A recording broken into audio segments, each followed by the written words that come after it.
I'm really glad to have. Okay, so I might have to take that again. Yeah, but if you can hear me, please first signify, probably like a raise of hand. And I think you can hear me because someone Yeah, just yeah, responded. Oh, we perfect. can So hear. yeah, cool. So again, my name is Yomi, and you're welcome to today's edition of UK Tech Career. And it's one of our many series of spotlight events and summits and sessions that we host as a community. So just for us getting started, I'd like to know wherever we're joining from. I'd like to probably like you drop it in the chat. You don't have to say anything. Just drop it in the chat wherever you're joining from. And yeah, what's exactly you're looking forward to in today's session or today's event, if we may call it that. So just a message in the chat and we'll get started. So just a quick message. This is where you're joining from and what you're looking forward to. I'd like to see us engage, please. It's not meant to just be you receiving. I want to receive, you know. Okay, yeah. Alvin, joining from Nigeria. Okay, that's great. That's great. It's fantastic having you here. I hope I pronounced your name right. If not, you can correct me in the chat as well. But it's great to have you. Abimbola Ojo, great to have you as well. Nigeria. Okay, cool. That's amazing. That means we have quite a number of persons that have had to join us from Nigeria. Do we have other persons happy to just let us know where they're from? Oh, we have quite a number of persons from Nigeria. Awesome, awesome. I'm presuming a number of us are actually looking to probably relocate to the UK. And if that is your plan, you are also in the right space. So don't feel left out because it's called UK Tech Career. So I'll just get started and I'll just introduce why we're here and the order of I think events, and we take it up from there. So first, my name is Yomi, and you can see my wonderful face here. I'm the convener of UK Tech Career, and it basically emanated from myself being an immigrant in the UK, and excuse me, myself being an immigrant in the UK and looking for opportunities to be able to network, be able to share knowledge, to be able to meet other immigrants, especially people looking forward to doing fantastic things over here in the UK. And because I couldn't find so much strong network of communities, I've said, okay, well, because I'm doing fantastic stuff, why not, me starting something and with a community of other individuals I was able to have us start what we now call the UK Tech Career. It started from being a small community of Nigerians in tech, right, over here in the UK. And from being just a WhatsApp community, it has now become like a fully fledged brand in itself. Where we now host beyond just community conversations, spotlight events for individuals who are doing fantastic stuff within the UK market. We basically are focused on, and that takes me actually to the next page. We are basically focused on connecting underrepresented professionals with opportunities, insights, and networks that they need to build thriving tech careers in the United Kingdom. Just breaking this down is we are heavily focused on underrepresented professionals. So whether you're an immigrant, whether you are within the probably like within the community of persons with disability or what have you. Basically, DEI, we are very heavy on ensuring that people who are underrepresented within the tech community, within UK markets, are heavily represented. Again, if your mic is not muted, please have it muted so everyone can be able to enjoy the rest of the session. If you can as well help Anthony, that would really be helpful. Thank you. So, yes, this is our mission, and so far we've been doing fantastic stuff. 2024, we had our first ever summit. This is 2025. We've held a number of events, and this is one of those amazing events that we are having to hold. And I'm proud to say that we are home to over 3,000 talents. Right, so we have a vast number of talents across different industries who are happy to educate, share opportunities, share industry insights, and more. And other things we do, summits, conferences, master classes, um, connect events, spotlights, and everything itself is free. We are non-profits and we are basically heavy on impact in itself. So to the main business of today. This is why we are here. And this is about intelligent future. How do we build trust? How do we transform and impact leveraging AI? We all know the influence artificial intelligence has come to actually have on every single individual. You have a random rant, you probably pick ChatGPT and just like express yourself. You are probably having to do research, and I'm sure a number of persons here have probably like used ChatGPT probably for assignments. But beyond ChatGPT, there are so much opportunities that you can leverage with artificial intelligence. I made a tweet just a few, I think last night, and I mentioned the fact that one of the platforms that I built from scratch, right? Within just 2 days, I was able to use artificial intelligence to be able to rebuild it from scratch all over without me having to tamper with the code base. And this is one of those opportunities. We have people that are raising funds up to millions of dollars, right? Because of the impact of artificial intelligence. We see robotic stuff that's just leveraging artificial intelligence. They're able to do beyond what we used to do. Things are faster, thinking is faster, impact is faster. A lot of things are faster. So we're looking at a very intelligent future, and not just one that causes us to be docile, probably in our career and the likes. So how do we build trust now in an ecosystem where we are basically even pouring out so much information to artificial intelligence?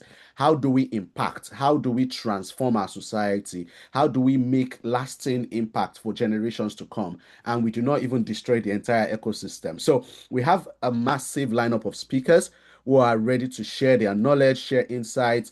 And I hope you have your pen, your jotter, you have everything ready so as to be able to take advantage of that which we have today to share. So we have Moses Ashang, who is a cloud specialist, is one of our speakers. We have Oluwaseun Adepewa, who is a product marketing professional. We have Farouk, and Farouk is as well like an AI engineer. He understands the market. He's as well building products for the underrepresented community. And we have Anthony, who is our host, our fantastic host today. Thank you, Anthony, for doing this and organizing this. He's a data scientist. We have Abdulhamid Onawale and as well Mary Ojo. These are co-hosts, and these are people that are doing fantastic stuff within the market as well. So I'll be yielding the floor to them in just a very short while. But just in case you're not a part of our community, we have set up a form for you to be able to fill. You can basically fill up this form. We just want to get to know you and then be able to admit you into our community at large. So just fill this form if you have the opportunity. It's basically uktechcareer.com/join, and then you can be a part of the fantastic community. In case you have stuff you want to share with community members, you have opportunities, or you want opportunities as well, or you're even looking to relocate to the UK and leveraging opportunities within tech for relocation. This is the community to join. So at this moment, I'll be yielding the floor to Anthony. And Anthony, wherever you are, come and take the floor from me. Thank you very much, guys.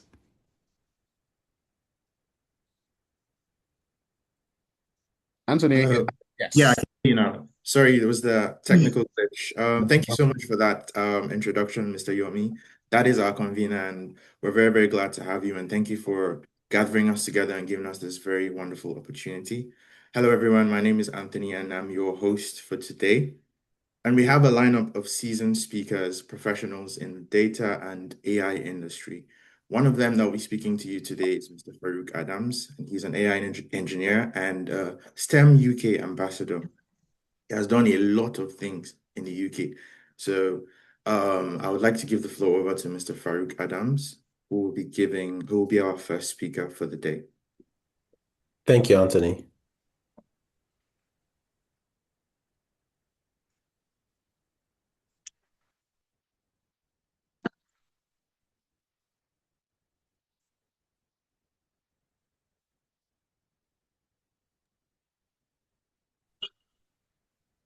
Hello, Farouk Adams.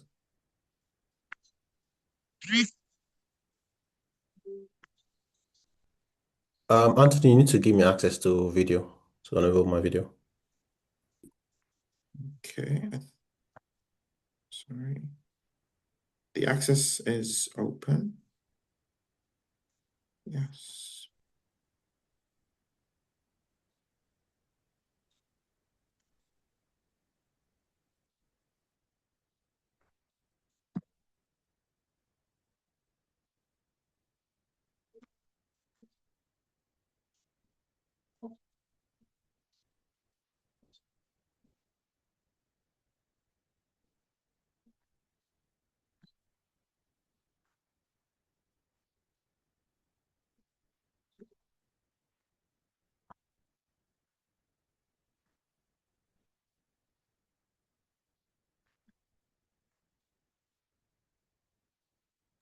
Okay, sorry everyone about that. We might be experiencing some technical glitch, but I want to believe we'll be sorted in a second.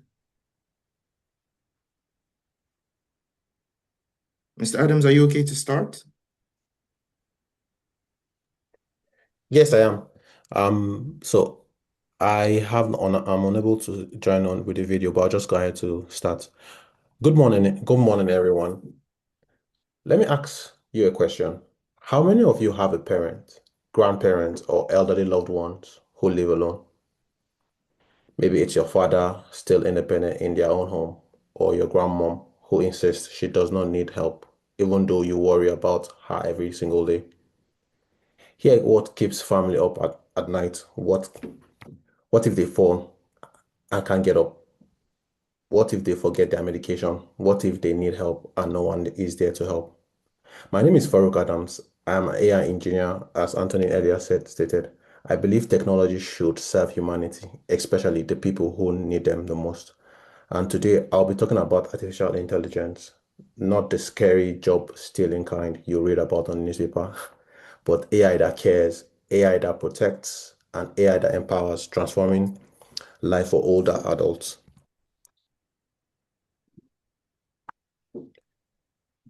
First, I would like to talk about what matters most so much. The UK is aging. Nearly 1 in 5 people in the country is over 65 years. By 2050, that will be 1 in 4. Think about it, 25% of the population.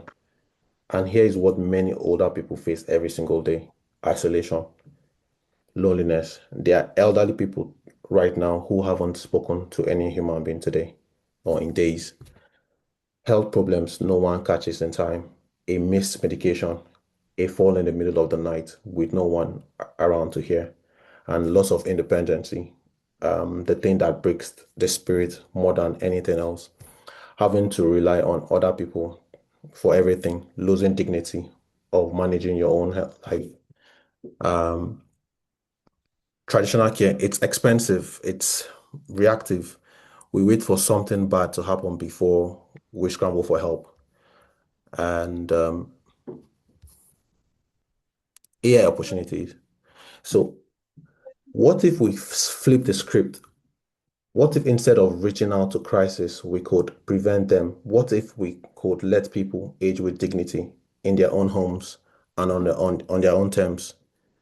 That's what AI can possibly do for us today. So I group this in 3 pillars, which is safety, staying informed about health, and independency. So let's picture this. Margaret is 78 years old. I'm trying to illustrate with an example now, so we'll be able to understand. I also want it to be interactive. Margaret is 78 years old. She's a widow, lives in Manchester. Every morning, she makes tea, read the newspaper, tends to make her little garden. Her daughter lives about 2 hours away. She calls every morning, but she worries constantly. What if my mom falls and no one is there? So one morning, Margaret falls in her living room, hard fall. She can't get up. Hear what happened next. Margaret is wearing a wristwatch, just like a millions of people wear Fitbit and Apple watches these days. The moment she falls, sensors in the watch detects sudden drop, the impact. The watch waits 30 seconds, no movement detected. Immediately, it does three things. It alerts her daughter, mom has fallen, location, living room. It calls for emergency service automatically with her exact address. It plays an audio message to Margaret. Margaret, help is on its way. 15 minutes later, paramedics arrives. Margaret is checked over, a bit brushed, but she's fine. She's home the same day. Without the wristwatch, she might have been on the floor for hours, maybe longer. Falls are the leading cause of injury for people over in the UK, over 65% in the UK, 65 years old in the UK. This smartwatch technology detects falls over for 95% accuracy and cuts emergency response time for 40%. So I gave another illustration for staying informed. So see, this is John, a type 2 diabetic. He's supposed to check his glucose regularly, watch his diet, take his medication on time, but lives get busy, right? He forgets. We all do. And here words get clever.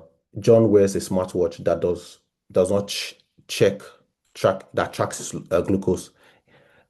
It learns his pattern. The AI notices after John walks for like 30 minutes and skips his afternoon snack, his glucose tends to drop dangerously low for about 2 hours. So 2 hours later, it reminds it with a sound. Hey John, your glucose might drop. Consider having a snack. John eats a banana. Crisis is being averted. No emergency room is being needed, or no ambulance, or no panic. So the World Health Organization, WHO, says 50% of elderly patients miss their medication dosage. With AI reminders, the number improves by 70%. And the big one is early detection of health problems reduces hospital admission by 30%. So 30% fewer elderly people in AIE because someone caught the problem early. So that means John is living his life with confidence instead of fear. Independence. Here is the pillar that matters the most to me, independence. Ruth is 80 years old. She's very sharp, but her memory isn't what it used to be. Her kids wanted her to move into assisted living. She said, absolutely not. This is my home. You know what? She's still there, living independently. Every morning, her AI assistants, let's say Alexa or Google Home, but a smarter one reminds her, Ruth, it's time for your medication. It would also call my granddaughter Emma, video calls her, Emma face pops, and on the screen they chat about everything, school, about their day and work. Ruth isn't alone. She's not isolated. She's not helpless. She's independent. So about 43% of UK adults live alone. AI assistant increases their independence and confidence is about 60%. So with this means that they feel empowered and capable and dignified as well. So we need to talk about the elephant in the room now, which is privacy and ethics.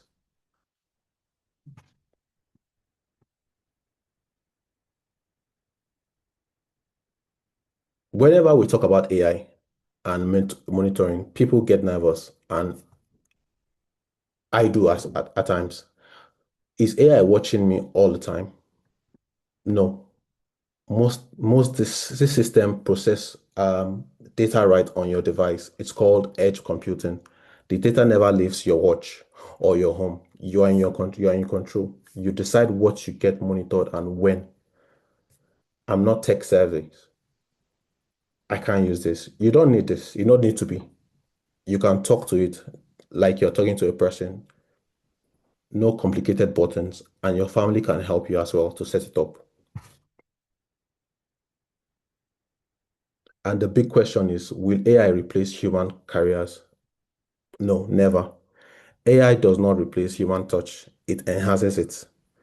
Let's think about this. If the technology handles the monitoring, the reminders, the routine stuff, what does it free up? Time. Time for careers to sit down, have tea, have real conversation, time for compassion, and not just and also create other tasks for people. AI is a tool. I believe AI is a tool. It empowers people. It does not replace. Um,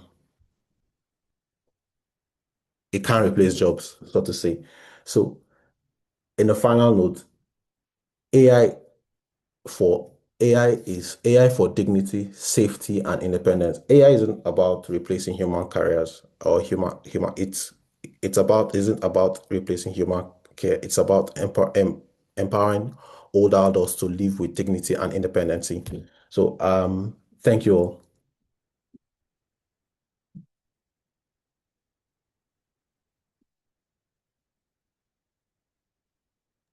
Thank you so much, Mr. Farouk Adams, for that presentation. He spoke about AI and how it can impact elderly and seniors. You know, we're all building for AI and we're thinking of, oh, young people, AI in games, AI in the Forex market, AI in all these industries, but we're ignoring the elderly people and the people that are challenged health-wise. But thank you so much for Mr. Farouk Adams for giving us insight into how AI could support and help the elderly people. So thank you so much for that beautiful presentation. We're going to have our second speaker, Oluwaseun, who is a seasoned professional in marketing. She has over 8 years of experience spanning different sectors, tech, charity sector, and the likes. She's a seasoned professional, and I would welcome her to come and give her a talk. Thank you. So, Hi everybody. I'm just trying to set up my presentation.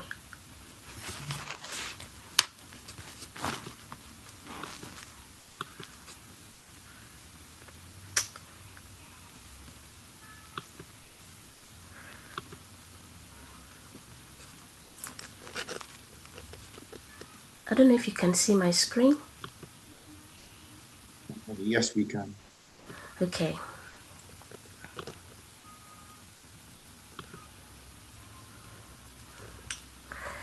For some reason, Anthony, I'm not able to put up my video as well, so I'm just going to present. But I think I put up my video a couple of minutes ago, so people can imagine what I look like. So it's not like I'm just talking.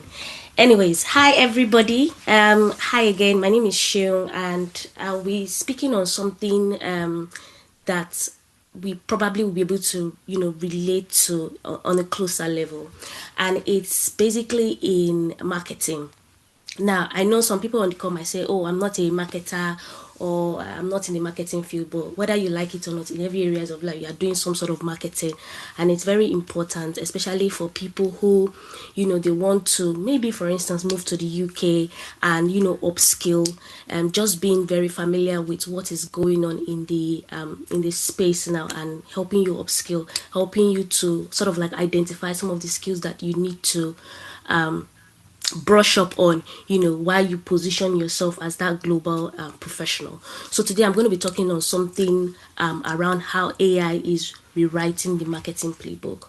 So if you see this topic, you'll notice that I didn't use the word improving or making better, because I believe that we are doing marketing, or a lot of us, for instance, who are professionals, we are doing marketing the right way, but the space that we are in now, AI is literally like rewriting the whole playbook, and it's what a conversation that we should have. So we'll be talking today beyond optimization. So let me just start with what marketing is currently. Like the current playbook for marketing now is say for instance, let me give an example of, you are a marketing professional for, say, a fast food company or a fast food shop, or let's just call it a fast food joint, or you are even the owner, for instance. The ideal marketing playbook for you is, the first thing you do is you identify who your target audience are. So take for instance, you identify your target audience as millennials, and you say, oh, there are people who are maybe 24 to 44. You create this segment for them, and then you then try to identify what their pain point is. So you think, okay, they are 24 to 44, they have 9 to 5. It's very difficult for them to buy food or cook food, so that's their pain point. So you want to create a messaging that sort of like addresses that pain point as a fast food joint that you are. And then if you are a very very diligent marketer, as I would say, you probably do something that we call A/B testing. So you test maybe your copy line that you want to use for social media, or your copy line that you want to use for the email marketing or whatnot, and then deploy or launch the best one that is doing so well. And then as the campaign goes on, you optimize, you change something, you tweak this, you tweak that. That is the old playbook, and it is working very well. No shame, right? But in the era now, right, AI has really changed everything for us. So as professionals in marketing or in any field, we need to sort of like keep abreast of those new changes, and then follow that trend in terms of optimizing. So like I said, AI has changed so many things. There's like a big shift. So if I use another example that we can probably all relate to, is maybe you are managing maybe the marketing for a fintech, for instance, and let us create an imaginary campaign. You want to launch this new credit card, right? And for a fintech, theoretically, let's just think here. You probably have a several target audience. You probably have young people, older people, men with families, different audience segments.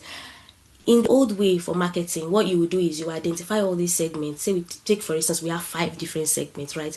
You identify all these segments, you put them into different segments, and then you identify their what are they calling it, their pinpoint, like I said, and then you create content for those 5 different audiences. That's the old way of doing things. You create one for because you want to really target everybody, so you create for those 5 different audiences. And then maybe, for instance, you are using a tool like, let's say, MailChimp, and MailChimp is telling you that, the best time for you to send your campaign out is by 10 a.m. I don't know if people on this call are conversant with analytics on social media, for instance. If you check, it sort of advises you like, your audience are most active by 12 o'clock, and then they'll tell you, so make sure that you always post at 12 o'clock. I don't know if you've come across content creators that are always advising, make sure you post in the morning, make sure you post between 1 to 2, because that's what the analytics say, which is great, right?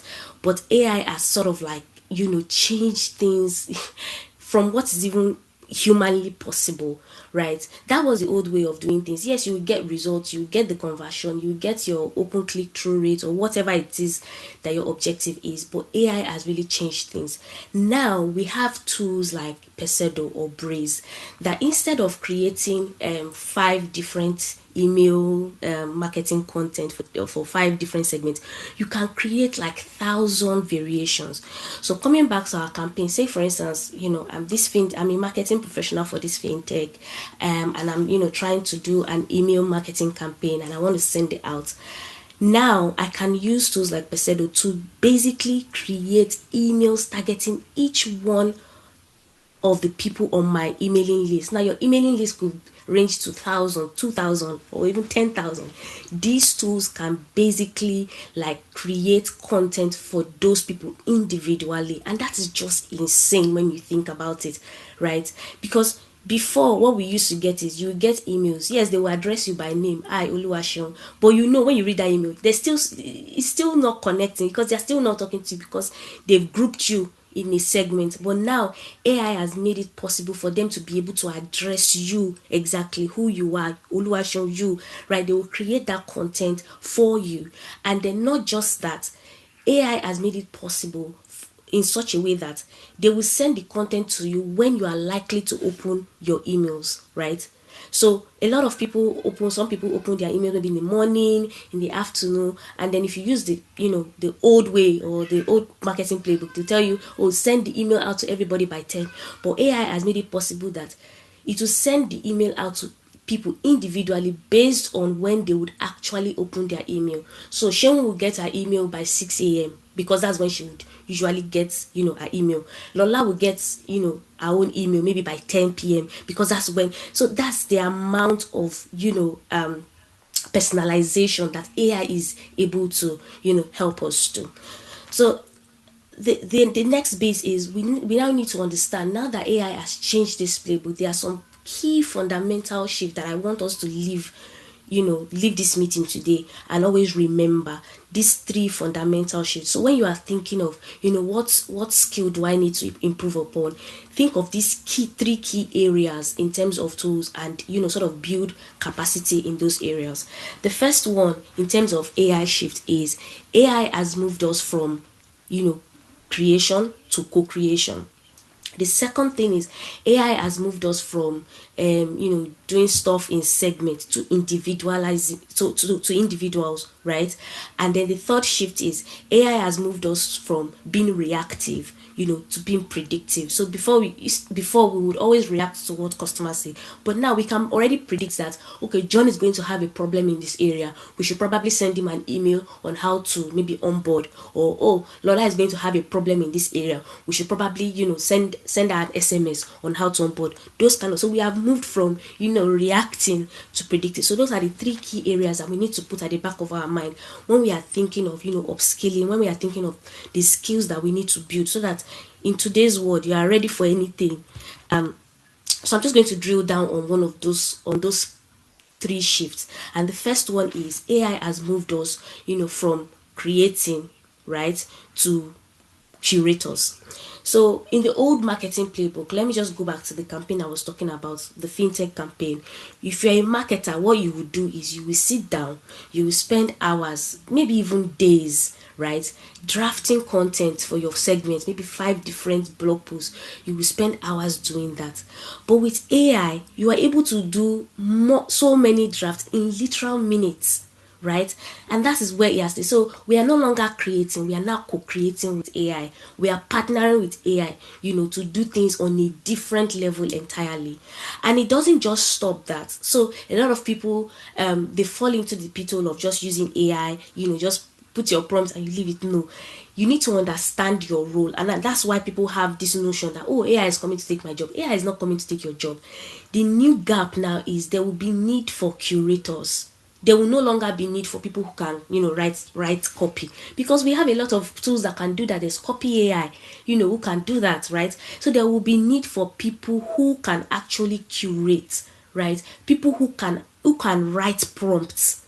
Do you understand? People who can direct AI. So just think of it like a film director. You are the one that is setting the scene. This is act 1, this is act 2. There will be need for people who can write prompts, tell the AI what to do. Are you able to, do you have eye for the right content? Do you have eye for brand strategy? For instance, this is the time that you probably need to look at how to improve your skill in terms of brand strategy, right? How are you able to basically, how are you able to, when AI creates a content for you, how are you able to look at that content and say, I think this resonates, or no, I don't think this resonates, right? So those are the ways that we need to start thinking.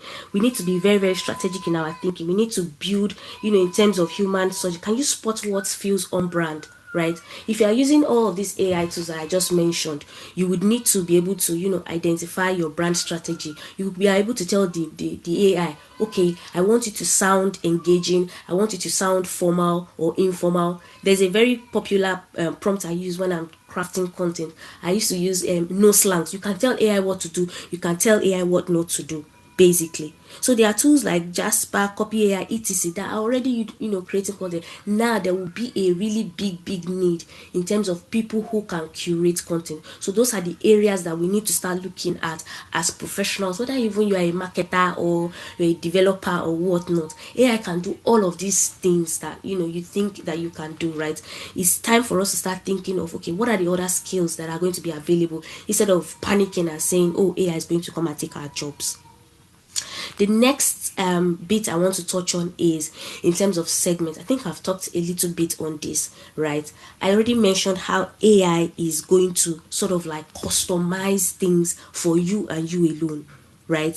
So now we are moving from segment, because if you think about it, in the old way, the reason why we do segments is because it sort of feels like something that we can imagine. So take for instance, if you are running a campaign, like you can't speak to everybody. It's humanly impossible for you to be able to speak to everybody. So what our brain can comprehend is, what, let us group everybody into maybe 5 groups or 10 groups, and then we can target those things. That's the old way of doing marketing, which is doing very well, by the way.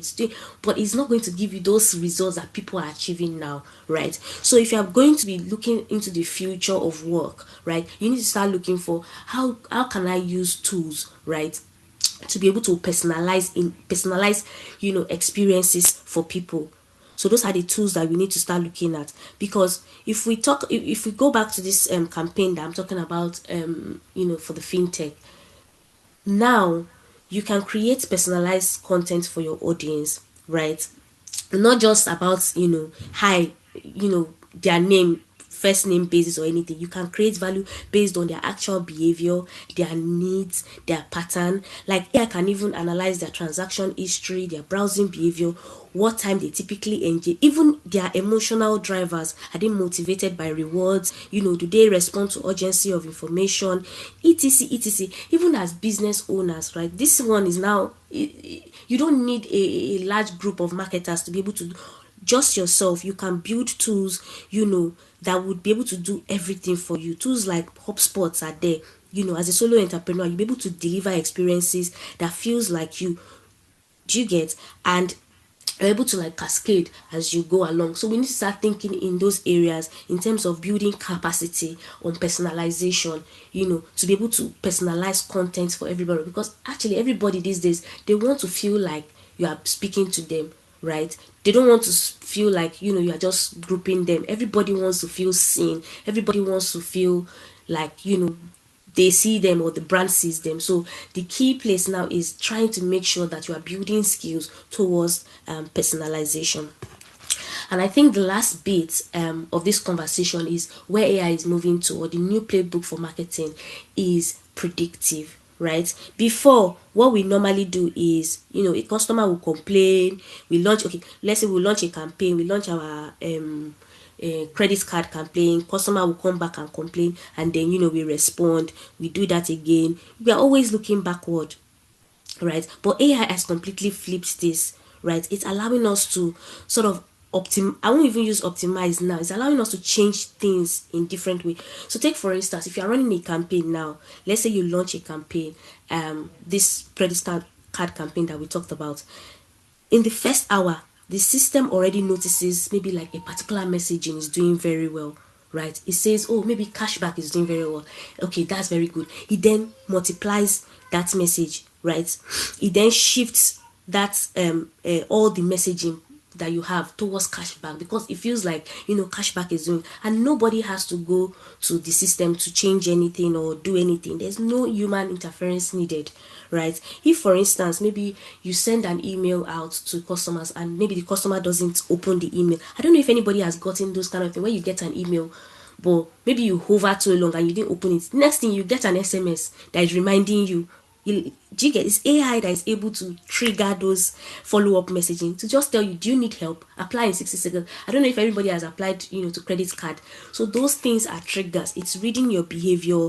It is targeting the campaign to you specifically. So when we start building skills, when we start thinking about the future of work or the future of marketing in as a whole, we need to start looking for building capacity in predictive AI, predictive marketing. And it's not just in marketing, even in all areas now, we are moving from reactive to predictive, right? A lot of companies now, they are able to predict, how their customer is going to feel about a particular product, right? Before, sending any type of triggers to them and all of that.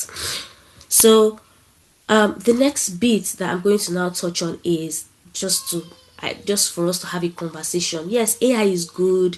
AI is, awesome. AI is changing. AI is revolutionizing everything for us. But we need to understand that customers now know that AI is involved in some things, right? While most people, when they get a content that feels like them, it almost feels like, oh wow, these people get me. I don't know if anybody on this call has ever experienced a situation whereby you are just having a chat in your living room about what's the most random thing now. Let me pick something I like, hair, right? I'm just having a chat with my sister about hair, and next thing I open Instagram, there are like 10 hair vendor ads that I'm seeing. It's AI that is able to do that, right? Sometimes I find it like really cool, like, oh, that's really nice, I can shop. But then sometimes it comes off as creepy. Excuse me. Sometimes it comes off as creepy, and I'm sure I'm not the only one who thinks like that, right? So we need to, as whether you're a marketer or a business owner or you're a developer, whatever it is in tech, and you're using AI, you need to be so you need to be transparent. You need to let people know. So maybe a message at the bottom of your email should say, oh, this message has been, customized and specialized using AI, so that people are aware, right? Than just being creepy and stuff. Because that's, now there are new studies that those kind of things are now putting people off, right? Like, why does this thing know so much about me? So there is need for us to be ethical in everything we are doing. Let people know that, you use AI to personalize this content, and they're like, okay, cool, do you understand? And then if they consent, it's fine, right? So there needs to be a shift towards ethical. So that's also, a gap that you can also build capacity in. Ethical AI, right? That's also a gap that you can also look in if you're trying to, improve in terms of, your global positioning and all of that key stuff. And that key thing we need to also know is that AI can hallucinate. I know a lot of people say this, but I feel like people still don't understand. AI would give you the right content with confidence, right? And key, let me not call it, but one key culprit is ChatGPT. It will give you one big bubble, and it will be so confident that it's sure, right? So we need to always remember, while we are leveraging all these tools, ChatGPT, Claude, all of them, we need to remember that AI can hallucinate. So when you are setting your parameters, right, you need to be very, very careful. That's where prompt writing comes into place, right? One thing about AI, especially generative AI, is whatever you put in that it will generate. If you put in nonsense prompts, it will amplify those nonsense prompts for you. So as professionals, whether in marketing or in any field, right, we need to learn how to write, really, really apt prompts that would allow it to not, overdo or write things that are not, in the mix. It's because, for instance, if I'm using maybe ChatGPT now to write my copy for this credit card company that I'm a marketing professional for, and then maybe in the copy when it goes to write a service that we are not even, and I didn't check it, or I didn't put a prompt that stops it from writing those kind of things, that's like bad market. Like, I'm promoting what we don't have available, if that makes any sense. So we need to start looking at, we need to make sure that, first of all, I know it's probably impossible if you're creating content for like a large number of people, you can't check everything one by one. I mean, it sort of like defeats the purpose,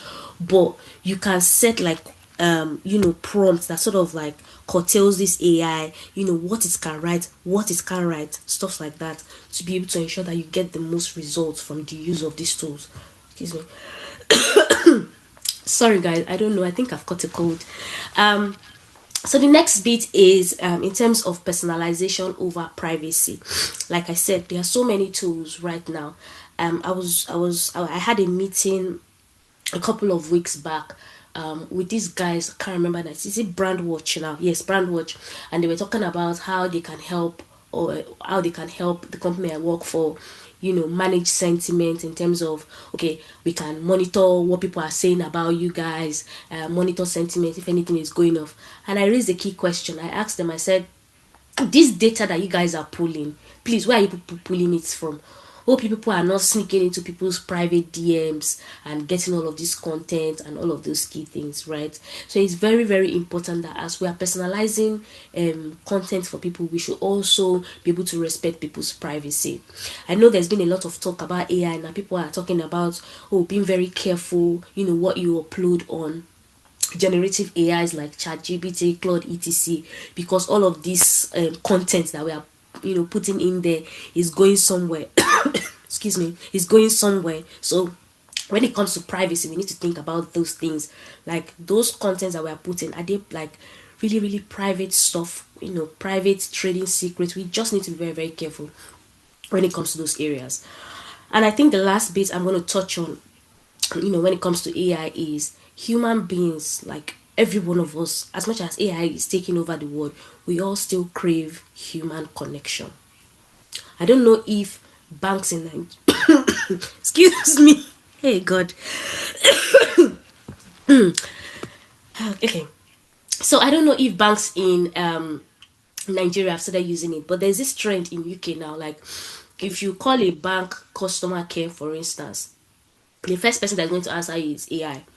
And then for some reason, because my accent is very Nigerian, I can be saying something and you'll be like, Oluwaseun, do you mean this? I'm like, no, I want to speak to a human. Do you get? I'm usually really frustrated because it takes me so long for them to say, oh, okay, I can't help you. I'm going to pass you on to a human being. Do you understand what I mean? People still crave that human connection. Sometimes I'm so frustrated. I just want to talk to somebody. I don't want a bot talking to me. So when we are designing anything, whether it's in marketing, whether you're a developer, whatnot, we need to still understand that humans crave human connection. Excuse me, guys.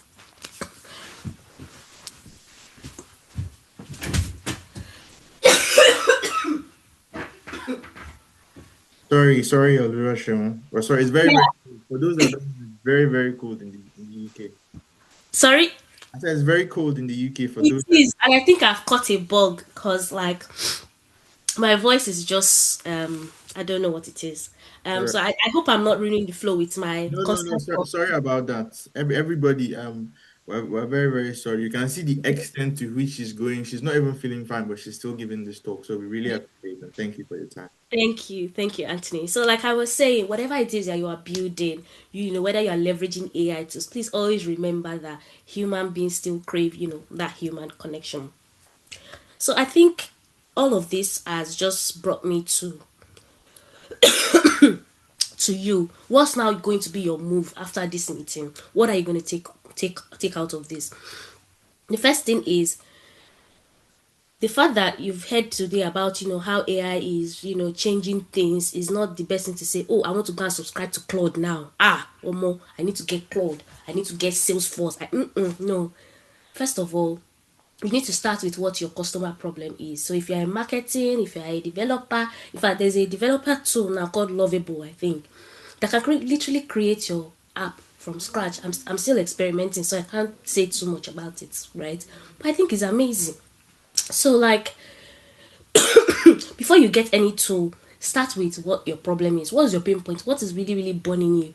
And then you can then look into the tool, make that research before then, using the tool. So don't just go and say, they said there is a lot of AI tool now, Gamma. I remember when the craze for Gamma came out, because Gamma is this AI tool that can help you to redesign your presentation.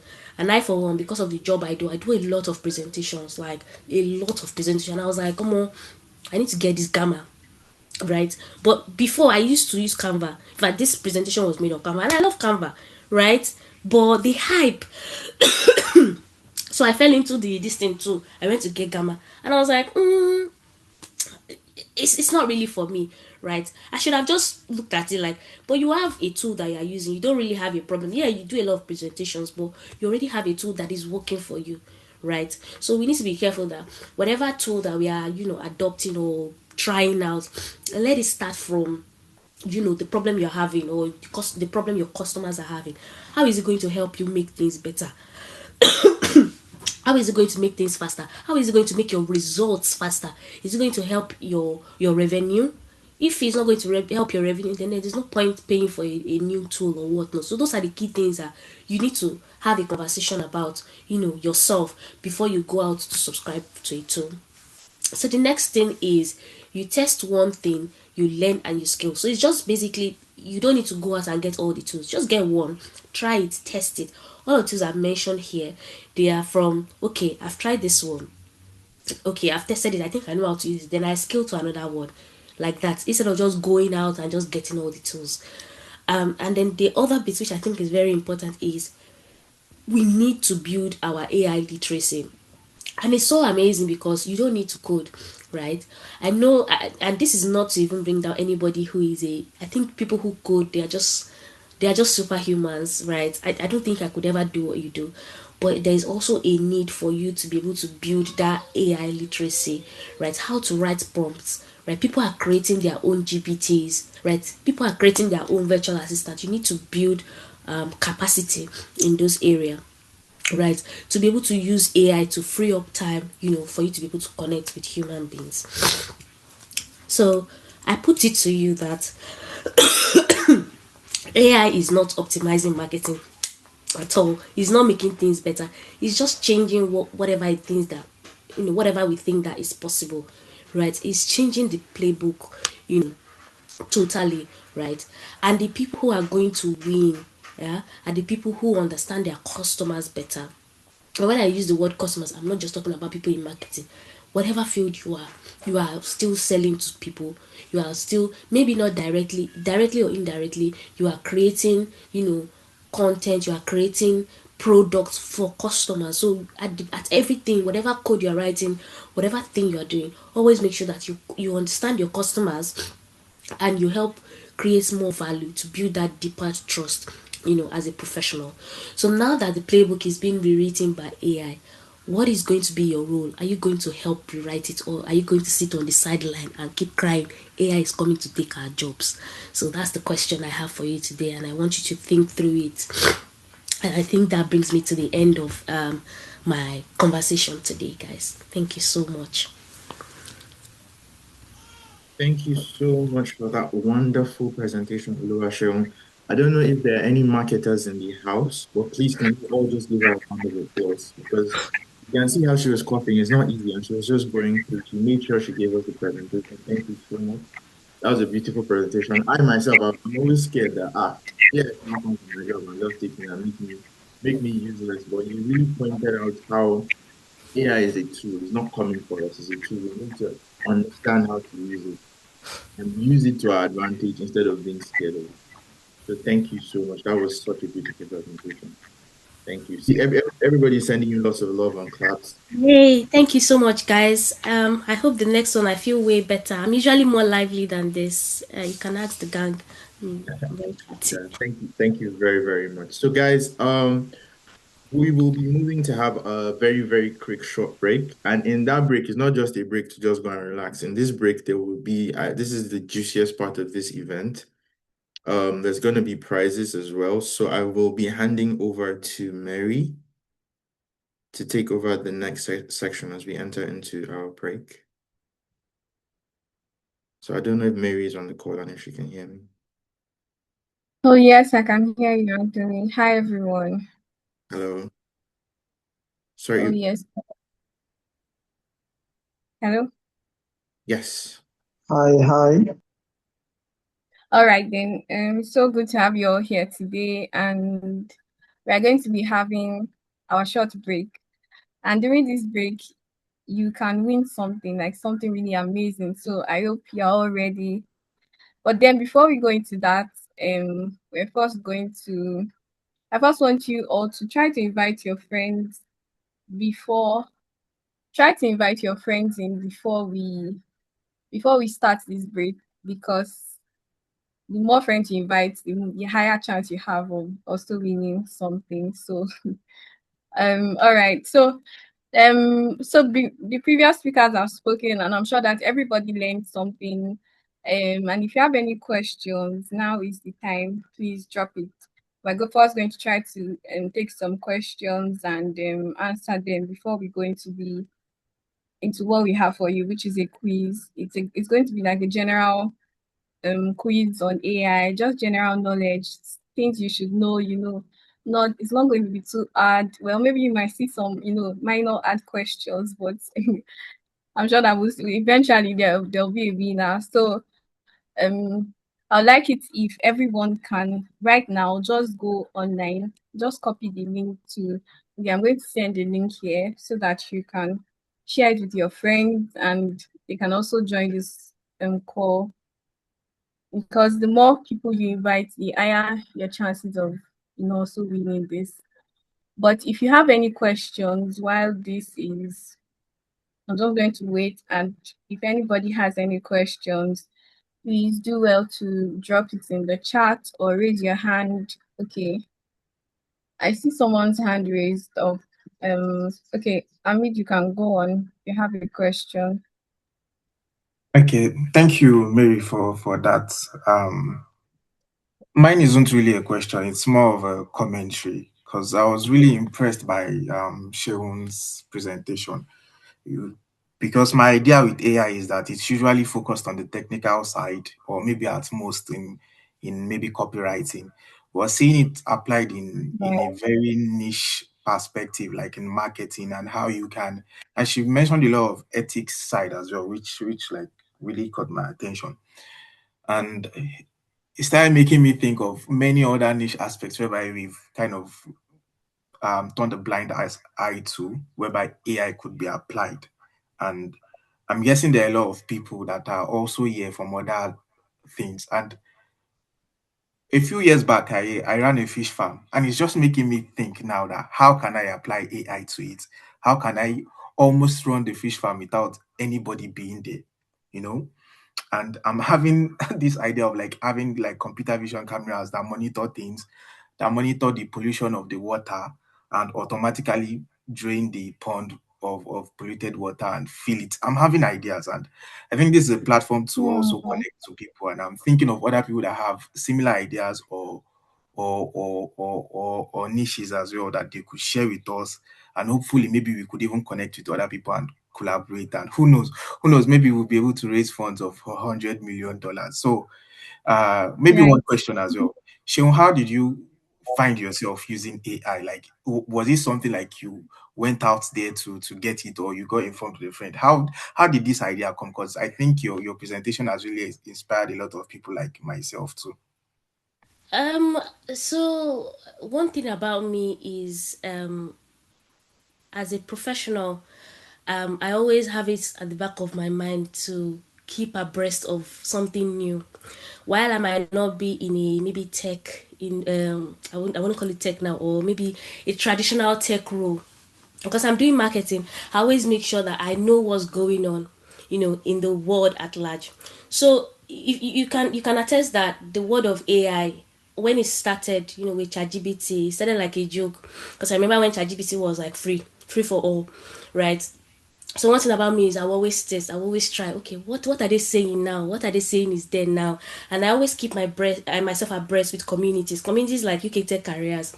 Those are where I get the gist of what's new, connecting with people like you, other AI engineers, other developers. This is what's new. This is what's happening. So one thing is I always make sure that I test, and test too. If they're talking about a new tool, I'm like, okay, what's that about? And then I test it. I use it in my day-to-day work. If it makes sense, I'll talk about it. If it doesn't make sense, I'll drop it, right? So I always make sure that I keep abreast of my surroundings.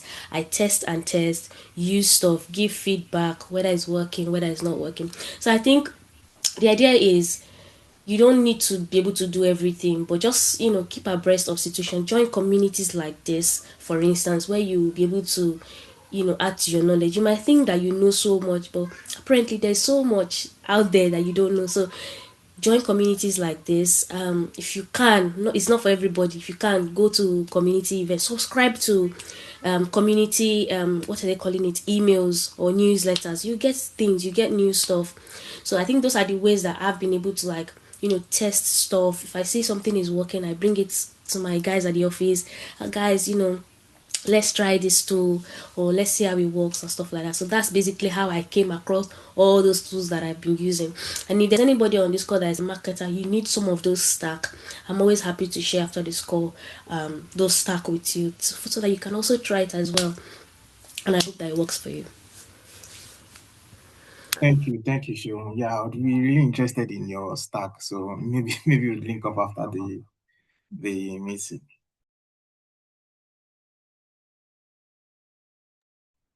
All right, thanks, Achille. That is so insightful. I also learned a lot from your session, even though I'm not really a marketer, and I'm sure so many other people who do, like, even just running a business would have learned a lot, because you said something about handling your social media accounts, the best way to go about it, and all of that. That was really, really insightful.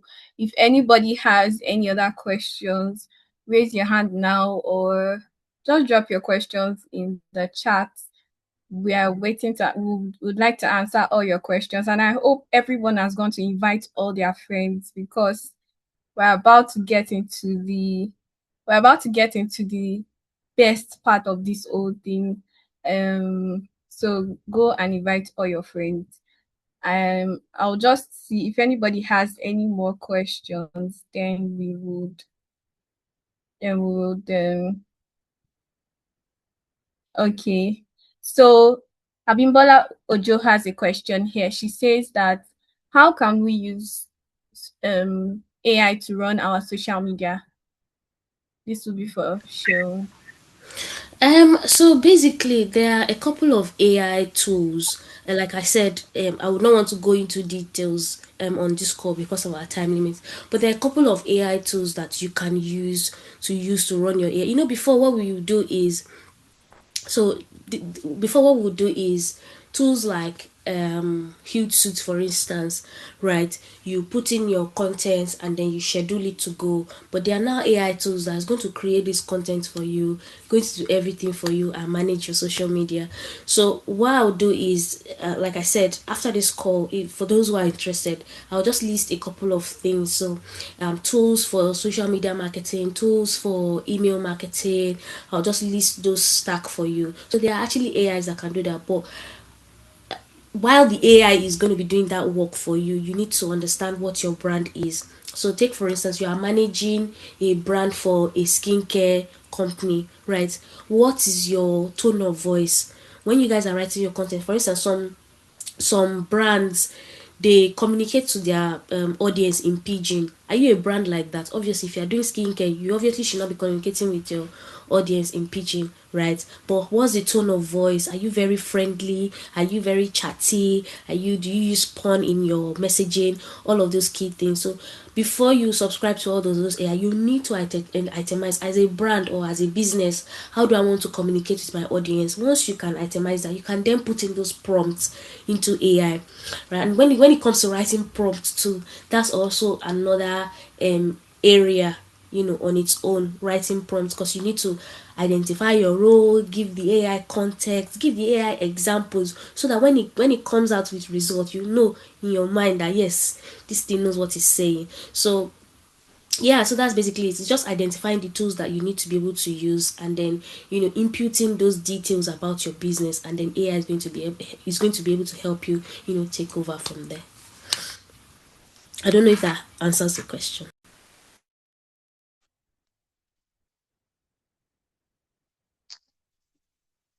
Yes, I guess it does, because she has already given a response. Thank you so much for that, Sheol. And there was something you said. You said that you'd gather the links together. So it just brought to my mind again that if you also just recently joined this call and join the community if you've not, so that we can always reach out to you and share whatever we need to share after this call with you.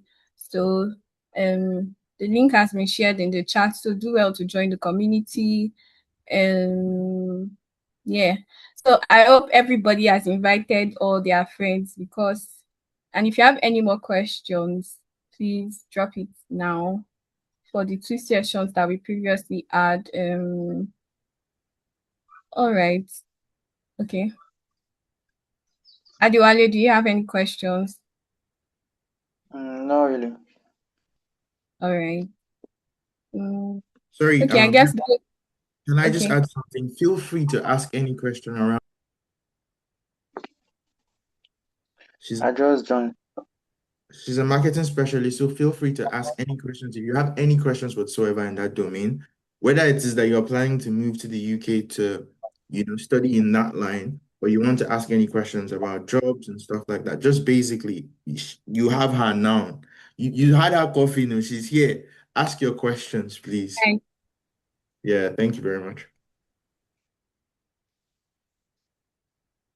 Okay, so Atma dropped the question in the chat and he said, how do we communicate with some audience facing with AI cultural or language difficulties? I'm not sure I understand that, but I'm just going to answer it based on the way I understand it. So one of the key issues with AI now is in terms of the issue of cultural context, right? A lot of AI now, I feel like they've been built for the West. And when it comes to us, there's a style at which we talk. So I think there are now tools that are coming up, trying to build AI tools that have our own cultural concepts. One of those tools I'm going to mention on this call, because I'm doing some work with them, is Plotweaver. Now, Plotweaver is an AI tool that doesn't do marketing, but it writes content. But it writes it for say for instance, people who have like who are podcasters. Like if you want to translate your content to any language, for instance, it will translate it and it will retain those, our intonation, our innuendos, our joke. There's a way you will interpret stuff, using AI, and it will just lose the joke. But this tool will be able to know that this is a Nigerian, and it will interpret it really, really well. So there are tools that are coming up that are now, trying to sort of like fill that gap. And if, for instance, on this call, you have the idea to be able to do those tools, please, there's a huge need for that. But how we are able to navigate those cultural, issues is in the prompts. So take for instance, because I'm in the UK here and I'm writing comms and marketing for British people, for instance. I'm not British, but I write comms for British. The only way I'm able to do that is because I'm able to teach my AI what it should write. So take for instance, if I'm writing to a small community in South Yorkshire, I tell the AI, write it, I give it instructions, write it like my target audience are white British in XYZ place, like that detail. And that's the conversation I was having, that we've moved from creator, we are now curators. You tell your AI what it needs to do, right? Instead of just saying instead of just putting prompts like write a social media stuff for me. No, you give it details, like you break it down for the AI, and with that you are able to sort of navigate through those cultural, context, right? And I know that with time new tools will be coming that will sound like us, that will behave like us, that will understand us better. So I don't know if this helps.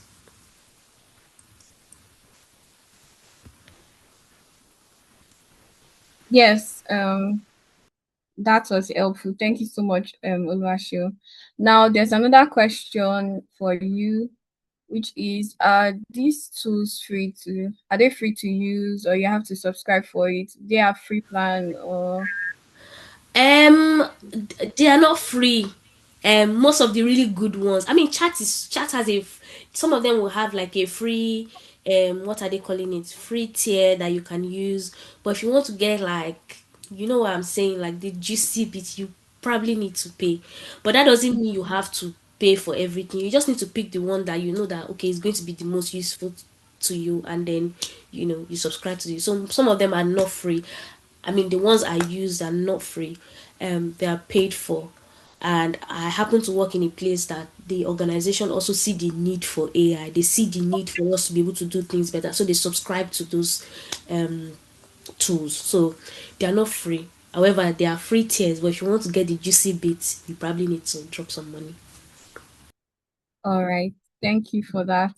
Thank you for that, Oluwaseun. One more question for you is, okay, I think the next two questions that we have here is not necessarily for you, Oluwaseun. Any of our other speakers can answer it, which is there an AI tool that can support someone who is in a live interview session?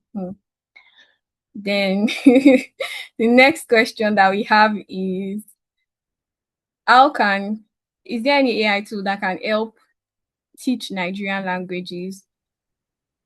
Is anyone willing to answer any of these two questions from our speakers? Okay. While that is going on, or while we're still trying to, get answers to that, I also want, now is the time, like now is the appointed time. Now is the time for the quiz. I want us to get into the quiz so that this part that we're excited about, let's just get right into it. Give me a minute. So I'm going to share my screen.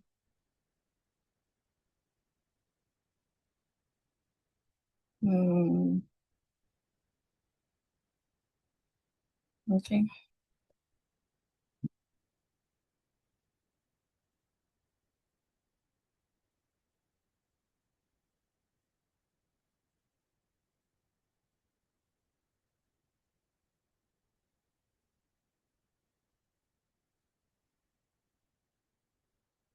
Okay, so the quiz is right here, and let me Let me just drop. So I'm going to drop the link to the quiz in the chat, and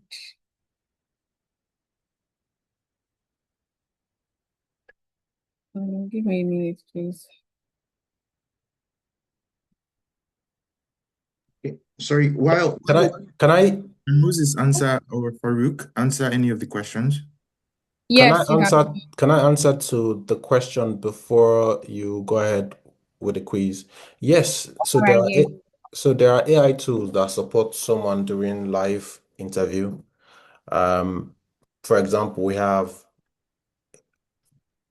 Final Round AI. It provides real-time transcription for interview questions and also suggests based on your CV. And also ChatGPT, we are familiar with ChatGPT as well. There's also Cloud, and also Copilot as well. You can also, all you need to do is give in your CV. It would be able to streamline what you have done in the past, say for example, 4 years of which number of years you've, and also the areas you are conversant with.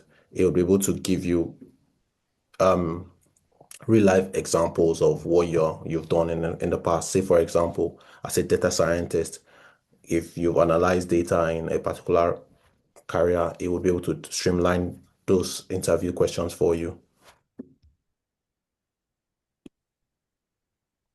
Okay, thank you for that, Farouk. Okay, the next question, which is AI that can teach Nigerian languages. Is anyone going to answer that? Sorry, Moses, we cannot hear you. I think Moses is trying to answer.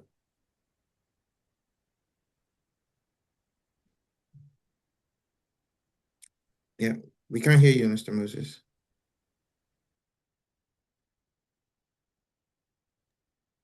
No, we can't hear you. Oh, okay. Better now? We can hear you now. We can hear you now. Oh, okay. Sorry about that. Yeah, so languages and AI. Yes, there are AIs that can teach Nigerian languages, but would it be accurate? Probably not. Now, the reason why it's not going to be accurate is because we've not invested as much time in giving that much data to AIs. But if you're looking like maybe the major languages, Yoruba, Igbo, maybe Hausa, I'm not sure of Hausa, but you can get AI to teach you to an extent. Doesn't mean you'll be fluent in it. But if you're talking of languages that were not Nigerian specific, maybe Spanish, French, and the likes, there's a good path forward on that because there are people heavily invested in ensuring that happens. So, like we've always said, the point of this platform is to encourage us to do things. This is a good place to start if you feel like you want something and you have a gap in it, or you don't see the market in it. You can then go into it yourself or try to collaborate with other people to get this done. But yes, there are AIs that can teach you Nigerian languages. It might not be perfect, might not be fluent, but yes, it can happen. Sorry, I also like to add to that, Moses. Everyone on the call, you can check Yarn GPT AI. So there's a young man, I think his name is Sahid. He has come together to start to build. So just like Moses said, this is a project that we need as Nigerians, and we can actually build it. So he has gone to do a Nigerian text-to-speech AI.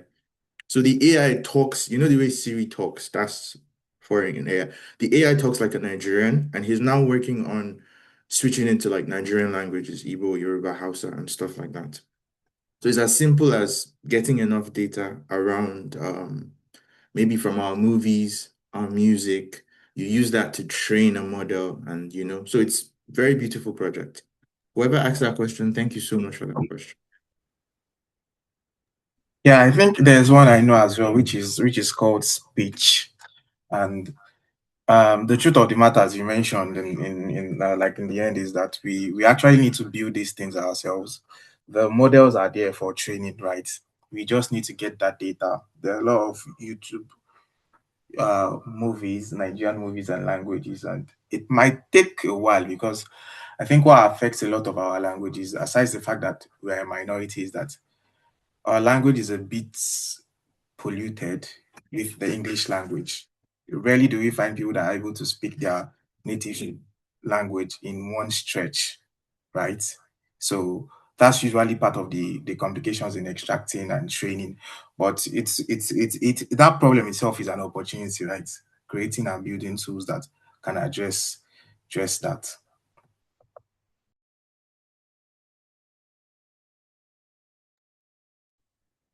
Thank you, Abdulhamid. Mary? Yeah, all right. Thank you so much, everybody. That was a lot of information. So I'm just going to share my screen now so that we can start the quiz, and I'll just go over the rules, because we have some rules. So the quiz is going to be done on Google Forms. The link is going to be shared. Can you all see my screen? You can see my screen. Not yet. Coming It's up. still loading. Okay.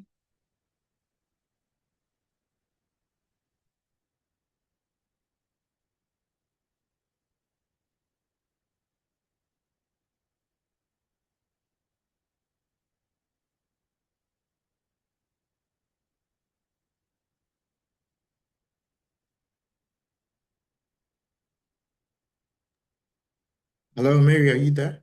Okay. Now, yes, I'm here. So we can see your screen now. Okay, you can see it now, right?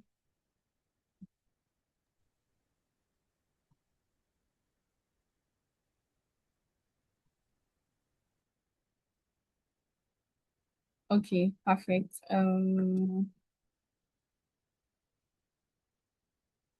So I'm trying to get the link of the quiz so that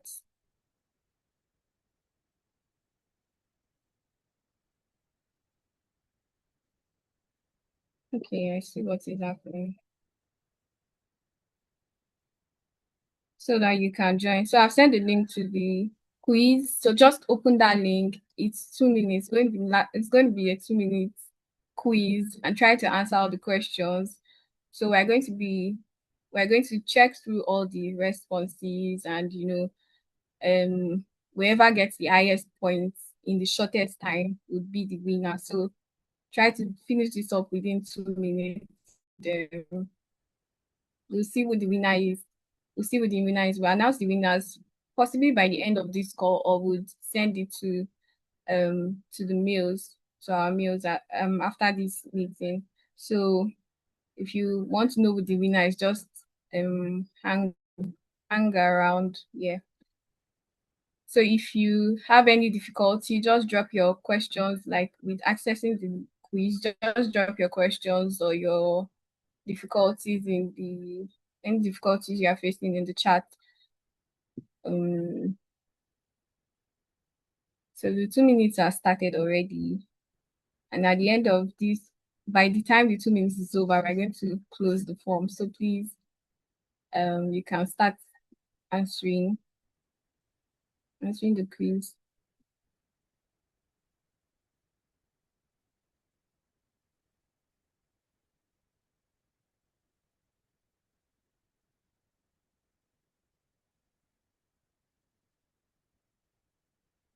And if you finished, let's say you finished answering it already, you can always drop your questions in the chat, and so that we can attend to it too.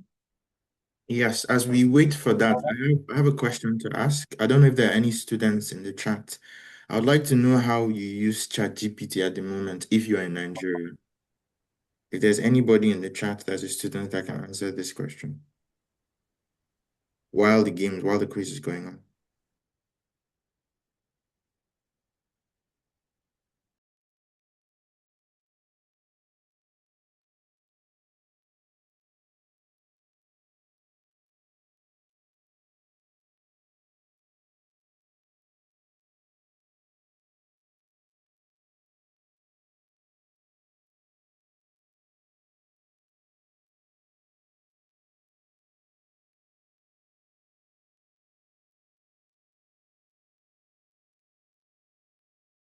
Or just ignore that part of it and move on. Submit it.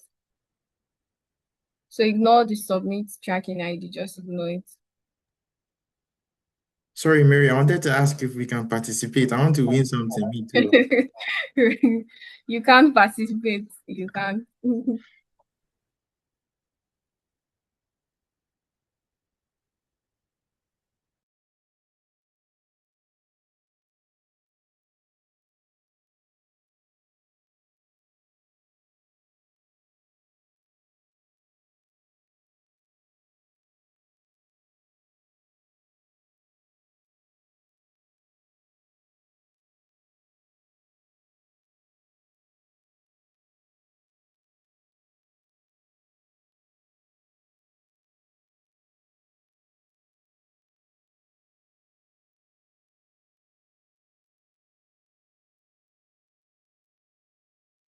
So if you finished with the quiz, you can just drop a reaction so that we know how many people. Just drop a reaction and then I'll drop a comment in the chat.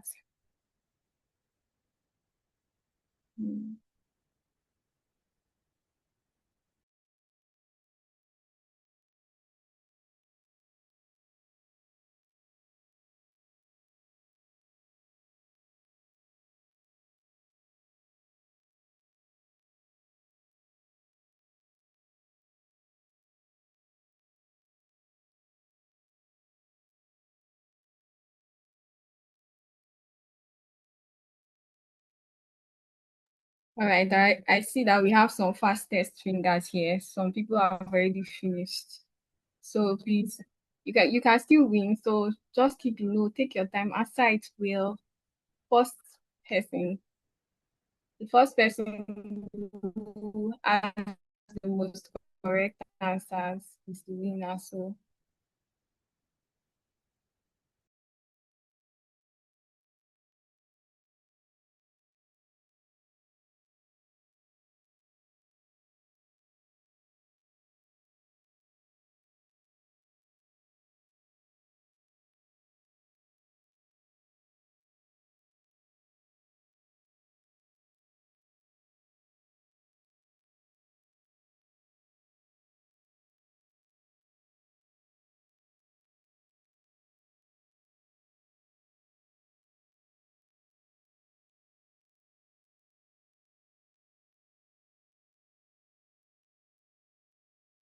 nice. I see that we have quite a lot of people who come questions. Let's say even from the quiz that you did. If you have questions, any questions, you can always drop it in the chat. The person just reacted to. Okay, I got you, Yonda. Thank you so much.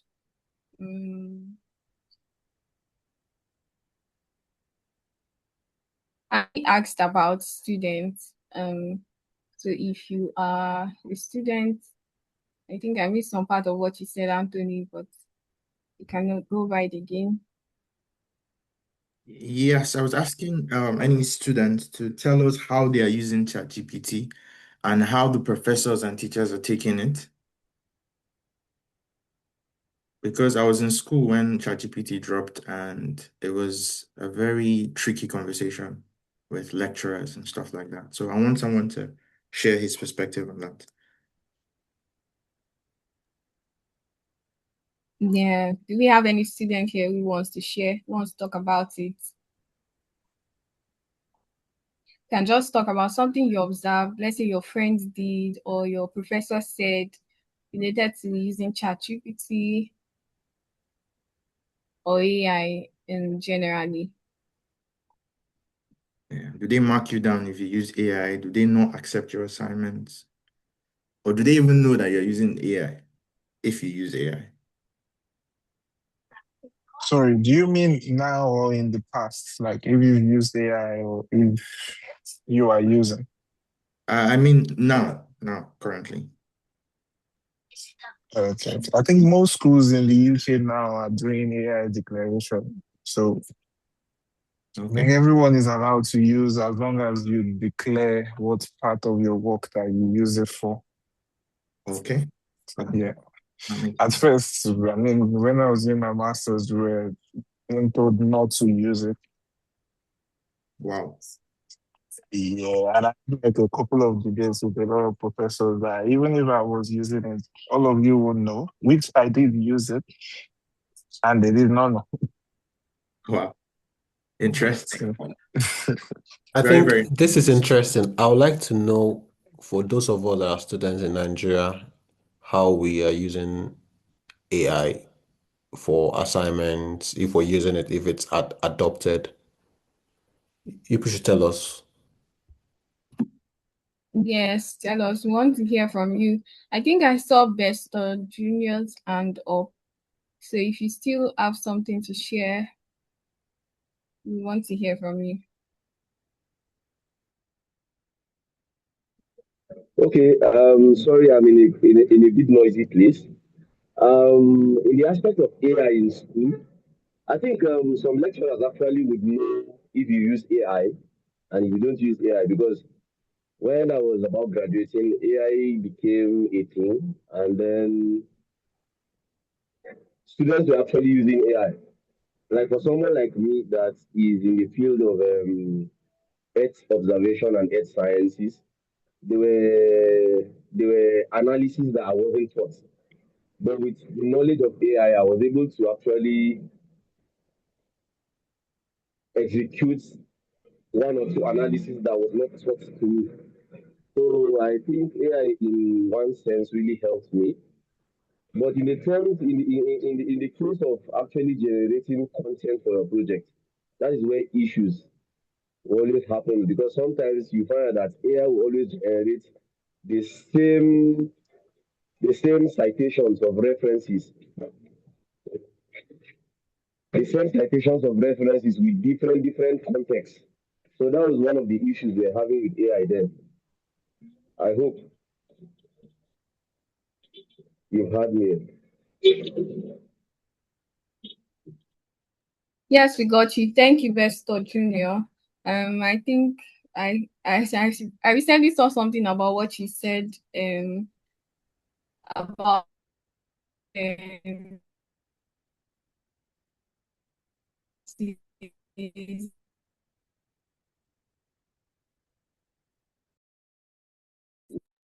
Sorry. making some citations. I even saw some citations and I'm like, okay, that's okay. All right, Anthony, you can go on. Yeah, no, sorry. Your the network was a bit shaky before, that's why. Right. Yeah, I was just going over what Investor said and how I saw something related to that recently in an article about how AI sometimes hallucinates citations. So, all right then. I think, okay.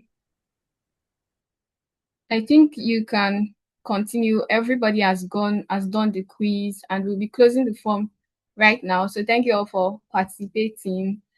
And by the end event or later on as the winner. So you can continue the session, Anthony. Okay. Thank you so much, Mary. Thank you everyone for participating. We will be announcing the winner at the end of the whole session, and we're gradually coming close to the end of the session. We just have two more speakers and we will be rounding up. So we won't take too much of your time. So I would like to call the next speaker. I don't know if Mr. Sadiq Akintola is ready for us.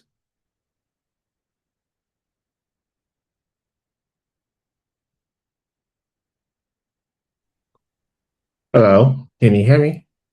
Yes, we can. Hello, Mr. Sadiq Akintola. Hi, good afternoon. And okay, yeah, afternoon. I think most of us are in the GMT +1 time zone, right? Yes, thank you so much. We're glad to have you. Mr. Sadiq Akintola is a data analytics specialist, customer engineer at Google Cloud.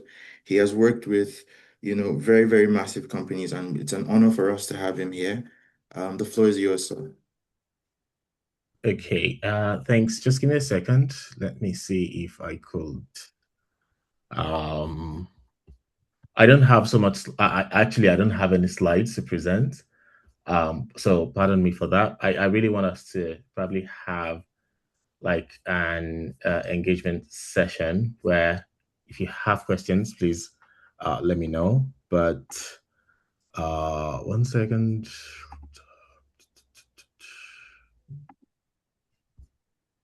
Please prepare your questions. He has worked with all the big, he has worked for companies that you have products of. So prepare your questions. This is a once in a lifetime opportunity. Okay. Thanks for that introduction. Okay, so can you hear me? I want to turn on my camera. Probably if a couple of people can see. Can you see my camera? Yes, we can. The thing about Zoom is I can't even see my presentation. So pardon me for that if I'm not following through. But yes, so hi everyone. Good afternoon. My name is Sadiq. I currently work as a data analytics specialist customer engineer at Google. And first of all, thanks Yomi for having me today. It's an honor to be here. I see a lot of the things that you're building within the community and happy to be a part of it. I know I have just about 10, 15, 20 minutes, but that's okay. One thing I want to share is I know this discussion is around AI, and being in the AI space, I think I could probably just come in and probably speak to some of my own perspectives, what my interaction with AI has been over a period of time, and probably share my journey into AI, which I think maybe one or two people may resonate with. But then, yes, and see if we have questions and how I can answer that.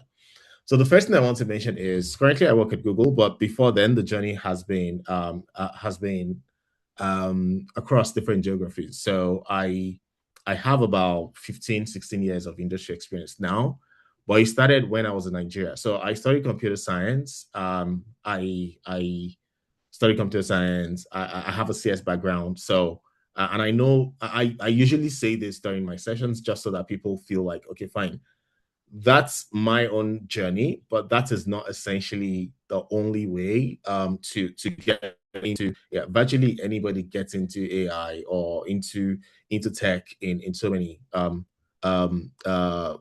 dimensions. So that's my own journey, but I know about different journeys that didn't really start with computer science, and they're doing amazingly well. They're actually building stuff. Now, after my computer science undergraduate studies, obviously I got an opportunity to start working in a software development role. So I worked at FMDQ. FMDQ, if you're in Nigeria or a Nigerian, you probably know FMDQ. It's an exchange. It's like the Nigerian Stock Exchange or like the London Stock Exchange of Nigeria, but it only trades in fixed income and currency market. The reason why I'm saying all this is where you end up being doesn't really matter or doesn't really depend on where you start your journey. And I really like to emphasize that because sometimes people work in a marketing firm, they do data analysis, and at the end of the day, they leave that marketing firm and they end up being like a core data scientist in a totally different firm. So the idea is know exactly what you want and just enjoy your journey. Let your journey take you to anywhere that you would probably love to go. And there's also, if you're young in your career, there is nothing that stops you from testing the waters across different geography, different specializations. Just make sure that any point in time you're enjoying what you're doing and it's taking you towards where you would love to be. And I'm saying that because I started as a software engineer. I worked at a startup as a software engineer. My role was a little bit somewhat data intensive, and then I got a job at FMDQ and I started working there as a software engineer. But obviously, in Nigeria we wear multiple hats. So you may have a software development role, but then you are the IT guy fixing printer, fixing network, and then you also have you have the data engineering role, you have the data analyst role. So I was doing a couple of that over a period of time. And at some point, there was a directive from CBN where we needed to. So for those who are not Nigerians, CBN is Central Bank of Nigeria. They're the one that kind of regulates the entire market on anything financial So there were some directives from CBN for us to make some changes as to how we operate. And that means getting data from different systems. There's a reason why I'm talking about all this. Hopefully somewhere down the line, there is somewhere where you probably see the angle of AI in all this. And actually the main reason for my point. So hopefully we catch it very, very soon. There was a directive, and then we had to start building solutions. And that solution really has data in so many places, like Bloomberg, Thomson Reuters, and all that. I mean, I was a software engineer. The only thing I have to do is build softwares that we use internally within the company, and also externally for the partners who subscribe to our solutions to be able to see that. And these partners are banks and trading houses.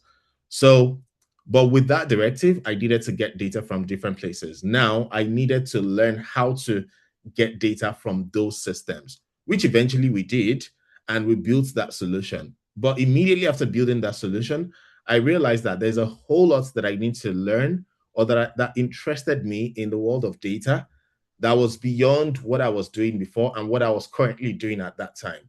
So I decided to learn more.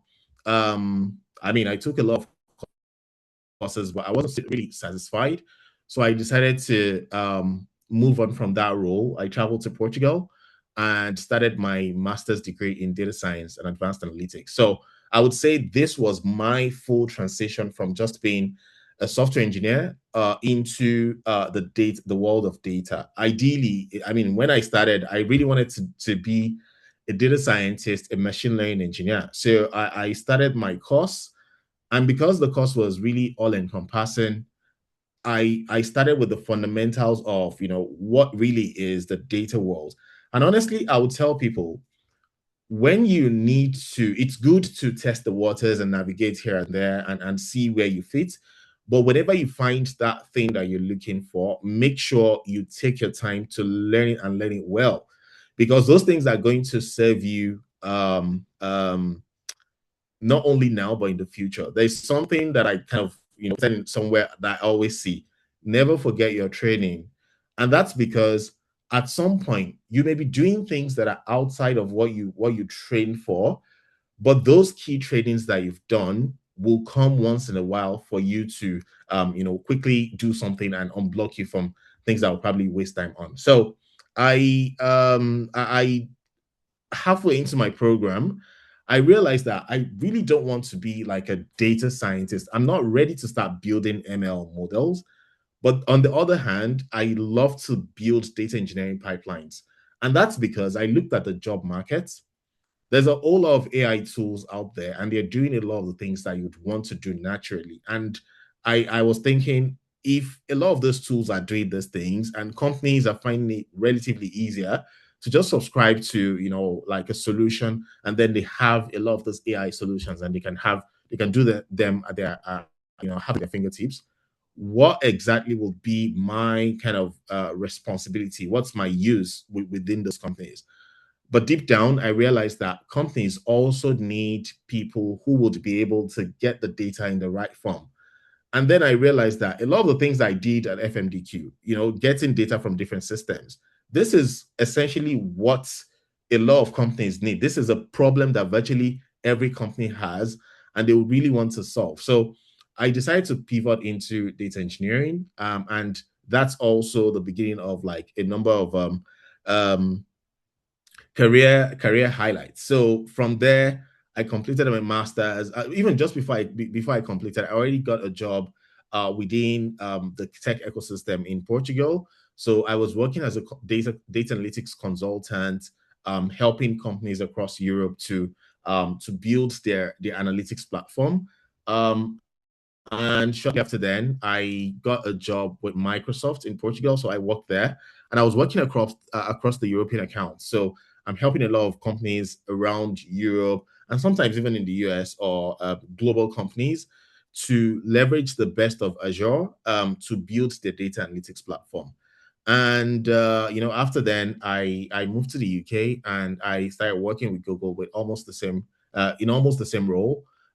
Except for now, I work in pre-sales. So a lot of companies who wants to leverage Google Cloud Platform to build their analytics solutions, I help them to analyze, what do you want? What are those things that you currently do? How are you able to move data? How are you able to, solve those problems using our data analytics platform? Now, my role in data currently now is all encompassing. So it doesn't start and stop with data engineering. It also has a bit of, building AI solutions, building, dashboards, that's BI and all that.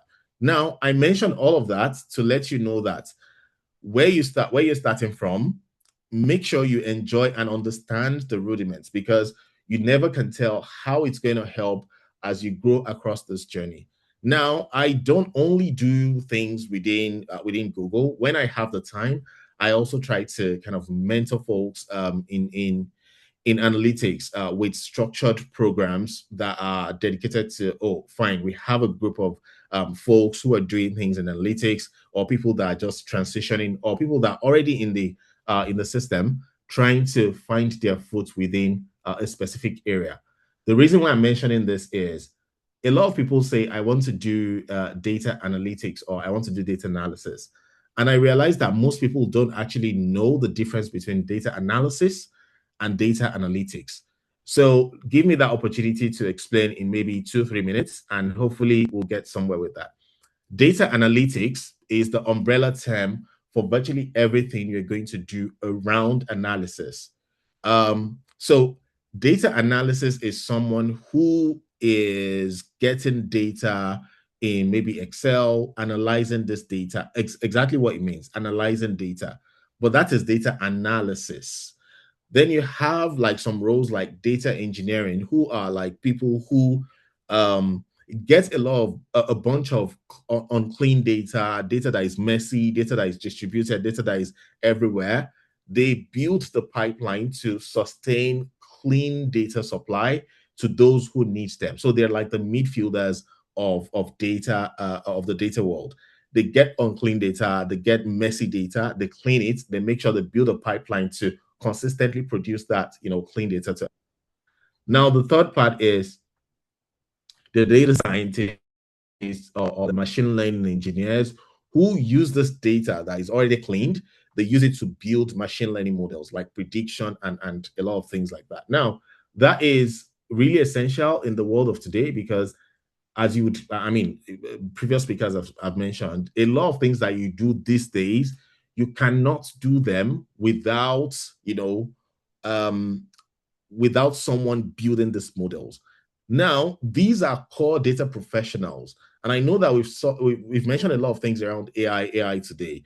There are data professionals and there are business users. You need to identify exactly where you fall within this spectrum, because this helps you to know what tools do I need to learn. For example, if you're not a core data analytics professional, I don't think you need to understand how a machine learning model is built from first principle. However, you need to understand how you can use them. One of the speakers that was talking earlier was talking about, you need to understand how to put in prompts and how to put the right prompts to be able to get the right results. It is no news today that we already have roles that are specialized in that area that is called prompt engineering. And basically what that means is your role is essentially to get what set of prompts, how can I get the most optimized prompt to ask a specific large language model or an agent, so that the user is getting the right results. These are roles that are beginning to kind of come up every now and then. And so you need to understand where you fall within the spectrum, whether you're going to be like a business user, or like as an end user, you don't need to understand how the AI is built, but you need to understand how to really use the AI. Like, for example, in this day and age, there's a whole lot of hallucinations that happen with AIs. When I say AIs, I'm generalizing here. What I mean specifically is like all these large language models, this ChatGPT, Claude, and all that. Now, you want to be in a position where the results that you're getting is exactly what you want. And that has to do with your understanding of how the system works.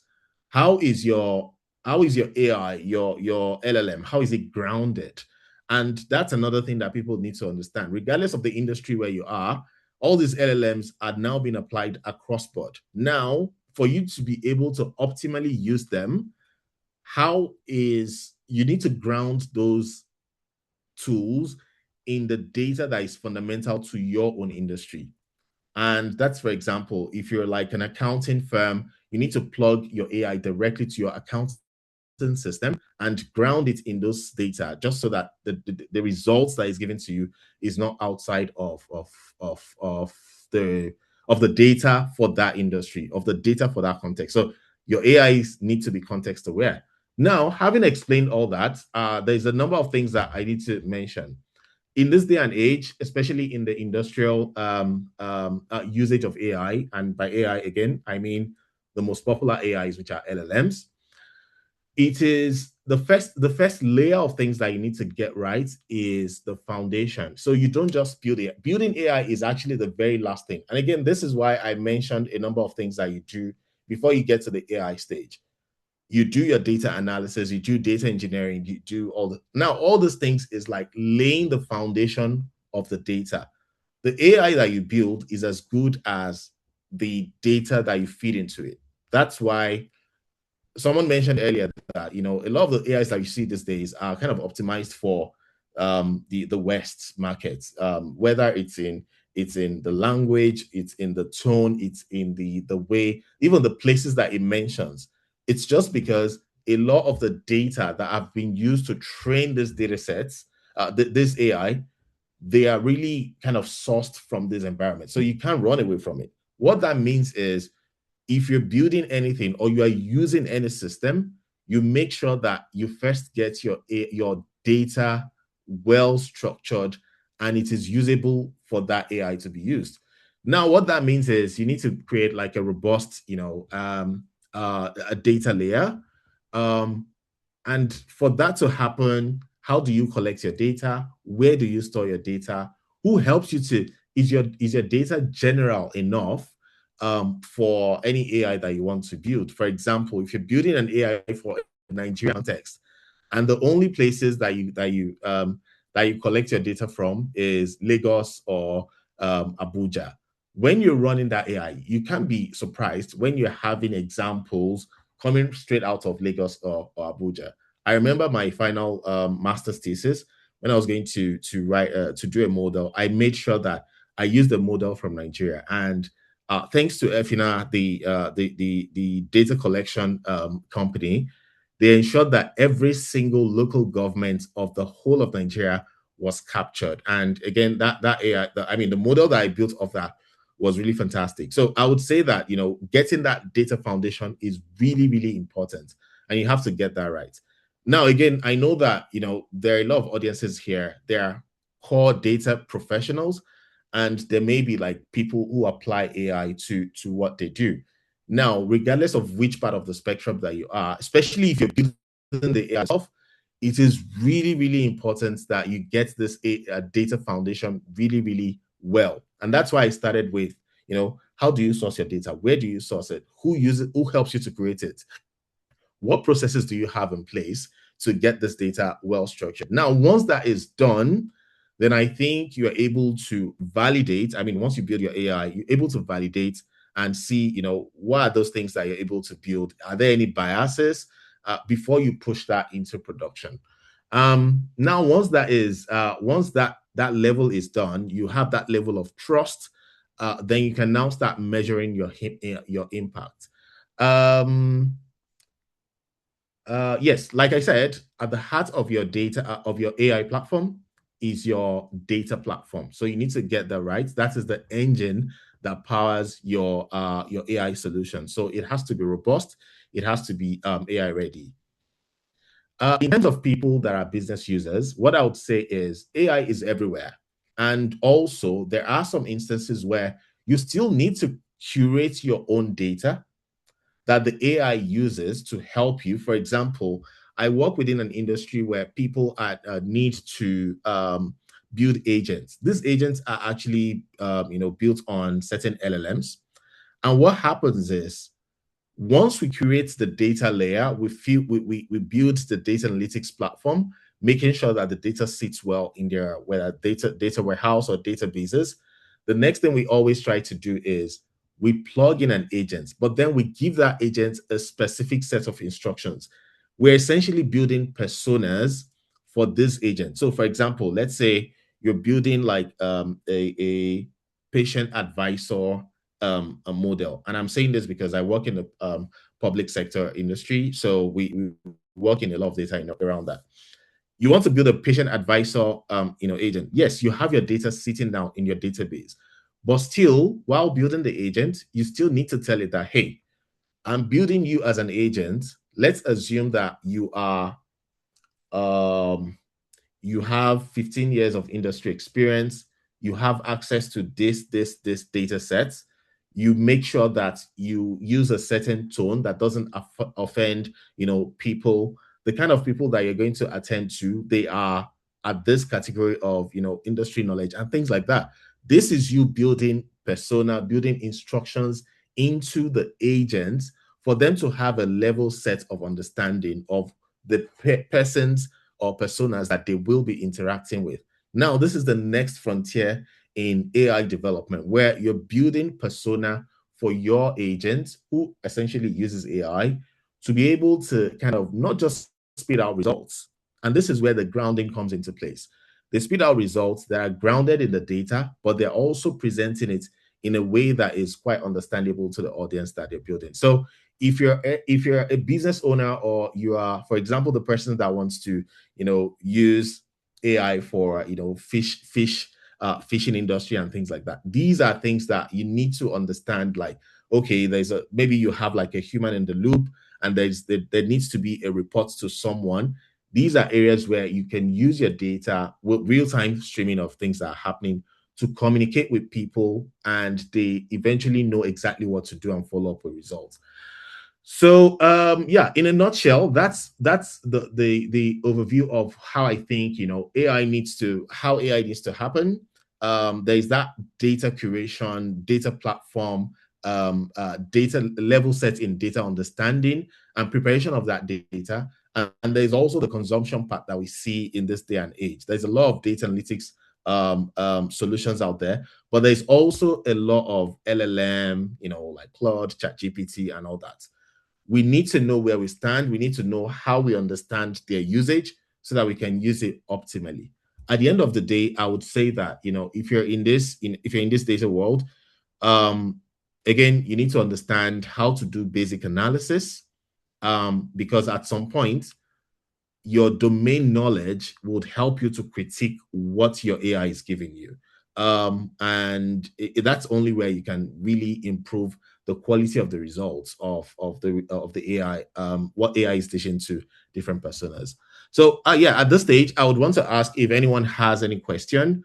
Not so much of a slide, but I am open to, yes, I was going to mention a number of roles. I mentioned some roles earlier: data scientists, data engineers, big data engineers, machine learning engineers, especially for those who are working specifically in a data-oriented field. Now, what I see that people don't understand is there are also a bunch of intersection between a core data analytics role and core domain field within another industry. So if you're working as a risk analyst these days, you definitely need your sense of data analysis, organizing data, but then organizing, identifying risk and things like that. Now, as a risk analyst, these are like two combinations that you can bring into your field. And the same thing with data governance, credit analyst, quant analyst, and things like that. So these are roles that, ideally you would not see yourself as a traditional data analytics professional, but then as a domain expert, this is what you'll be doing, and you'll be applying your analytics skills at these very domains. I don't want to take much of our time. If we have any questions, I'm happy to take them. But beyond this session, I'm happy to connect with anyone online. I'm on Twitter, and I'm on that's my website. So yes, thanks for having me. If there's any question, I'm happy to take that. Thank you so much, Mr. Sadiq. So you can keep all your questions for Mr. Sadiq to the end of the section, this session. We'll be having our next speaker, Moses, come up immediately, and then all questions will be done at the end of the last session. So please keep your questions ready. Every industry relevant question that you have, keep it so that we can do it at the end of the session. Thank you very much. So Mr. Moses, can we have you? I don't know if you're on the call.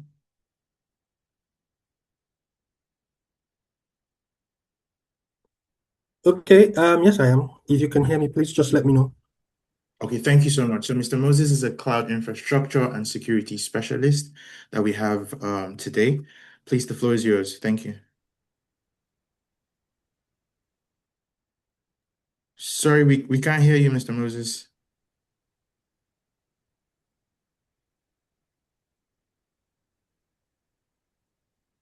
Okay, can you hear me now? Yes, Mr. Moses, we can hear you. Thank you. Oh, okay, thank you very much. I'm not sure why my system keeps doing that.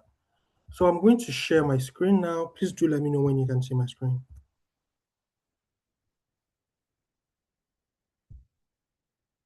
Can you see my screen? Yes, we can, Mr. Moses. Okay, that's great. So I'll be starting and I'll be speaking on the conversation. My topic would be securing cloud behind intelligent systems. But I know it sounds very technical, but I want us to look at it from the perspective of we as backend users. How does this affect us? What risk does this pose to our data and to ourselves? If you have listened to the last few conversations, as amazing as they all sound, they all boil down to one thing: data. You keep feeding data into the system, you keep feeding data into AI, you keep asking, for example, ChatGPT questions. And what happens to all of this data? How does ChatGPT know what to say to you? How does it know when to respond to you? And how does it know what not to say to you? Imagine a scenario where your ChatGPT questions or the things you've asked ChatGPT leaks to the public internet. You have maybe not thought about it, but it might be scandalous because yes, you're asking questions to it because you trust it, and so you ask a lot of things you don't expect you would say to a normal human being or your friends or people you feel will be able to leak this out. But then we ask it to ChatGPT, we ask it to different services. Some people go online and put their pay slips and say, calculate my tax details, calculate this, my period is late, I think I'm pregnant, things like that. Basically, personal identifiable information, things we give to ChatGPT and AI in general without knowing how much data we're sending to it. But because the builders or the systems behind it understand the possibility or the dangers that comes with this, there has to be pathways, there has to be avenues to stop and prevent data loss and data leakage. So my talk in essence is basically looking at ensuring the security of the systems behind our intelligent systems. And so I'll begin. Why does this conversation really matter? Like I said previously, we feed AI with sensitive data. These data, when they do become public, or if they ever become public, it can damage our reputations. It can impact our finances. It can also impact people generally. For example, we get emails and we don't know how to respond to it. Sometimes we go to the internet to say, or we go to AI systems to say, how do I respond to this? How do I respond? I don't feel happy about what this person has said. Please give me a better way to say it, or make me respond to this in a non-aggressive manner. Now imagine that person finds out in the future that you are being aggressive, or you have been aggressive, but you just toned it down in your email and all of that. These are risks that are associated with systems generally. And so this conversation is going to focus on how we are mitigated from these things causing issues for us, or how we cannot lose, or how the systems build so that we do not lose trust, because trust loss is hard to regain. From here, you see, we use data in every facet of AI in every facet of life right now, considering things like banking, in law, in finance, in electronic vehicles, basically, in manufacturing industries, in healthcare, in defense, and all of that. More or less, at this moment, intelligent system runs the world. If you also have been following, there have been conversations in recent times about why or what risk is this? What if the machines rise up to say, we feel we can do better than the human race? These are things that we know intelligent systems are prone to doing, and so we have to make plans and mitigations for if this ever happens, or this should never happen, basically. So I would move forward to the next thing, which is what exactly do we mean by trust in AI? We know what AI is, we know what the concept of trust is, but in AI, what exactly would mean a trustworthy AI system? We maybe as users have not thought about it because we just go into different AI usage and we really have not considered the negative impact that this could have. But consider a company that owns patents or own ideas or original ideas, and you put this into AI systems or they integrate AI systems into their workflow to tell them how to get things done and all. For example, let's talk about students. If you're a student and you have used AI to maybe build some part of your project or even build some part of your work, how do you know your colleagues are not going to see the same thing that AI is telling you? How do you know your colleagues are not going to build off of what AI has told you and maybe exploit or improve on what you have thought of initially and then do all of that? So this in itself would explain that. Now, what exactly do we mean by trust in AI? We'll talk about security of AI systems. Who has access to it? At what point? Is the data on it protected? Is my data to ChatGPT or is my company's data to OpenAI or even to Google AI or any of the AIs? Is it safe? Is it secure? Am I sure that's not going to be exploited by somebody else? Are there bad actors that can get access to this? These are basically questions that we think of when we build AI systems and things like that generally. So how private is the data we put in? How reliable is the AI system? How do we know that it's going to keep giving us the correct answer consistently without fluttering? For example, think of people that use AI in healthcare. You know, when you go to the hospital now, doctors doesn't have to go through so much files anymore to try and figure out what's wrong. And all he does is feeds the system basically what the symptoms are, and he comes back to say, I think he has malaria, or I think he has this sickness, and you can medicate him with this and that.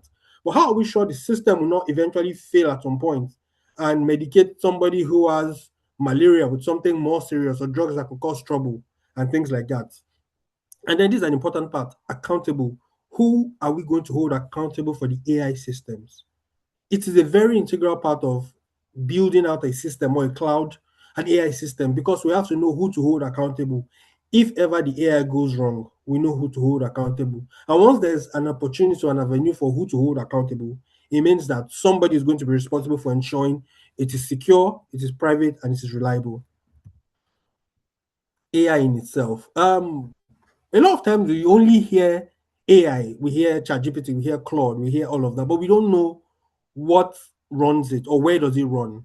Just like when you go online and you go to maybe chat.openai.com or .ai or something, what services are responding to it at the back end?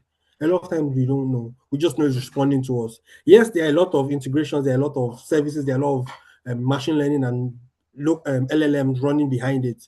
But on what network, on what infrastructure, on what compute engine? These are things that would define how well the AI system runs and allows the AI system to run. So for an example, we've talked a lot about data, but where is all of this data stored? Who holds this data? Is it in a secure and safe location? If it is in it, are there rules to manage it to ensure that it doesn't get into the hand of bad actors? For example, imagine that your payslip gets into the public internet for some reason, and now everybody knows exactly how much you earn, and people maybe even have your tax identity number, have maybe your personal identifiable information basically in that payslip. A lot of us put it up on the internet, but we don't know where does this go, and so there should be a data system for it, and all of this basically run in the cloud. The cloud has transitioned, and so most of the services we have or services we run are built off on the cloud. And so when we have our models running, our data storage, our model training, our API integration, our identity and access management, all of this is not done on the AI itself. It is done on the backend system, which are like compute engines, which are like systems basically that hold the data from AI and allows us to run it. The major players in this industry are AWS, Azure, Google, and Oracle Cloud, but the major two are actually AWS and Azure. These are services they all run. There's Amazon Bedrock, there's AI Foundry, Vertex by Google, and the ChatGPT we all know. But all of these are the platform on which the AI is built and run, and we're just being exposed to the AIs by APIs and integrations. Strong foundation. Actually, I would say the invisible foundation. Like I said, we know what we are running. We see the response or the result of what we are running, but who holds that data? who runs this system. And so the cloud or system, IT system generally have transitioned from running on premise. When I say on premise, I mean running in local computers or in local servers or in data centers. They now run on the cloud. And if you notice from this image, you'd see that we have SaaS services, what we say software as a service, which are like applications we run on the cloud. For example, if you go to facebook.com, we only know Facebook responds to us, but where is it hosted? Where is it housed? It is a lot of times hosted on the cloud, hosted on on-premise infrastructure, depending on how big it is. But all of this in itself still accumulates into a cloud system. And then we move on into intelligent system, which is what we are more focused about today. Intelligent systems are built up on models, the kind of machine learning language we're running, the kind of learning and training it has to do, how much data does it have to give out, and things like that. But all of this, if you see, runs on a cloud platform because it requires networking, it requires compute, it requires end-to-end conversations, it requires storage, it requires GPU, it requires vCores and vCPUs, basically. All of these are services that allows our systems to run. I know it sounds a little very technical for maybe the non-technical part, but I'm going to get into the part where it makes a little bit more sense to you. Right now, I'm just trying to give you an understanding of what services hold the APIs and the intelligent systems you are running. So if I go to openai.com, I really am not going to OpenAI. I'm going to OpenAI, yes, but I'm going to the service that is hosting it at the back end. It could be a web application, it could be a virtual machine, it could be a Kubernetes cluster, it could be anything, but all of this is running in a cloud container that allows us to then consume compute resources. Just like your phone, if you have a phone and you want to do something, you cannot just have Facebook and hold Facebook on your hand. You have to have it in your device, in your phone.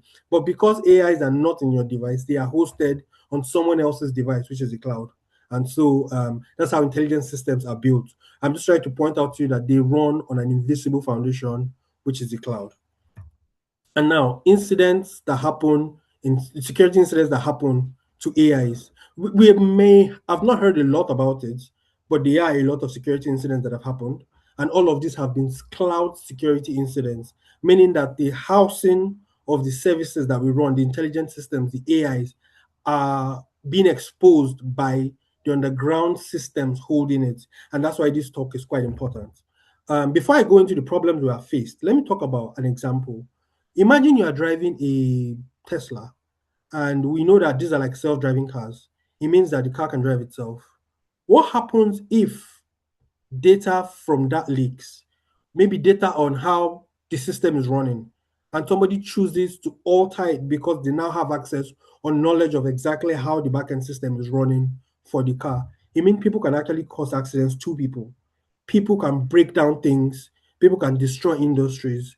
People can decide to just launch security networks or security defenses that countries have against themselves because there has been data leaks. And so I'm going to show the data leaks that have happened or the leaks that have happened over the last few months or years, and what has been the cost, what has been the cost, what has been the cost, and how we can prevent them from happening. So the first thing I like to talk about is misconfiguration. Now, this is like one of the biggest ones that's happened in recent times. And this is a Microsoft AI research data exposure. This basically shows that Microsoft lost about 38 terabytes of data. And if you know how much data is 38 terabytes, you know it is a lot of data. And this is sensitive data. Why did this happen? It was because of a misconfiguration of the cloud storage system. And like I said, storage is where you hold your data. Storage is where you hold your services. And for example, if you see in the document they posted out, they said source code explains how the system is built. Internal passwords, meaning that internal user or internal service passwords that could be logged into if you know what you're looking for, and then we could make up or mess up the systems we want to. But all of this happened because of a misconfiguration of cloud storage setting. What misconfiguration? Cloud services in general have a lot of restrictions. There's something we call least privilege systems. Basically, we're not giving more than necessary network or more than necessary information that is required by any user or more than necessary access that's required by any user. And here, a misconfiguration cost 38 terabytes of data to be lost. And notice this: private data, including sensitive backups and things like that. Now, this is a news article of this happening. I try to put in a news article so that you see this has actual impact on human, and it costs data, it costs money, it costs trust. There are a lot of people that would tell you, I don't think I want to use Microsoft AI because it is too porous. This is just one security incident, and it has broken users' trust. And like I said, where do trust break down? When we lose things like this, misconfigured storage accounts, over shared permissions, over permissioned access, shared environment. Now, this is another one that happened, and this one was even a lot more serious because the AI in itself, the intelligent system, had too much access, and so it went out to delete a database that should not have been deleted. What does this do? It stopped a whole company from running majorly. And then you see from the news article about it, it says an AI-powered coding tool wiped out an entire software company's database, apologized for the catastrophic failure, but really, what has it cost? It means that, for example, if I'm a user and I intend to build a company, I'm running a company, I would be very skeptical about using Claude because this was like a Claude issue. I'd be very skeptical about using it because I know it has had an issue before in the past. And what was this issue? It broke down trust because he went beyond his bands. He should not have done what he did. But why did that happen? Because the environments were too closely linked together. When we build cloud systems generally, we try to separate our environments. We try to have production, dev, and UAT different from each other so that a user cannot accidentally from dev, where you're testing something in dev environment, go and delete something in production, which is exactly what happened here. And if you read through the highlighted part, it said that he modified conductor code base without permission, but he had the permission because there was a overly permissive access, which is the keyword here, overly permissive. User was given too much access. And so the intelligence system really is not that, well, I wouldn't say it's not that intelligent. It's intelligent, but it doesn't understand the boundaries of limitation. And that's why we have conversations like this to point out boundaries, to point out limitations, to point out at what point should things change and what not happen. The one that happened with McDonald's also, this is one on identity and access management. This basically just exposed user data for applicants of jobs. So they had about 64 million job applicants. Their data was exposed to the public internet. Why? Because of weak identity protection. Somebody made use of the password 123456, which is as ridiculous as it sounds. It happens. And because this happens, it exposes backend systems. It could be banking systems. It could be defense systems. It could be healthcare systems. Imagine this was for a healthcare system where somebody altered something because they had access to this password and then was able to make the system prescribe the wrong drug. Imagine how many lives will have been lost if this has happened in the healthcare systems. So, like I said again, there's a whole news article about it explaining the dark side and the possibilities that can happen when our AI systems are not well protected by the cloud on which they sit. I'll go again for one more, which is lack of visibility and monitoring. Where systems are not well monitored or they are not very visible, things can happen without our knowledge, which is very bad. For example, your AI can go about giving the wrong information, giving the wrong advice to people, and there are people who have made AI their best friend. What if AI says, go and kill yourself? That's a question that for me scares me a lot because there are people who really do not understand that this can happen. But there are guard dogs, there are ways to prevent all of this. And all of this is when we bring in monitoring, we bring in visibility, we ensure that systems are well protected so that cyber or bad actors do not get into our systems and make these false changes. Now, this is another one that happened, and basically AI claims that Chinese spies use this tech to automate cyber attacks. What are cyber attacks? Basically attacking cloud systems or attacking general systems. Imagine that there are systems in which we used to, okay, let's talk about people that have diabetes and they use the monitors to inject themselves or to monitor their blood glucose.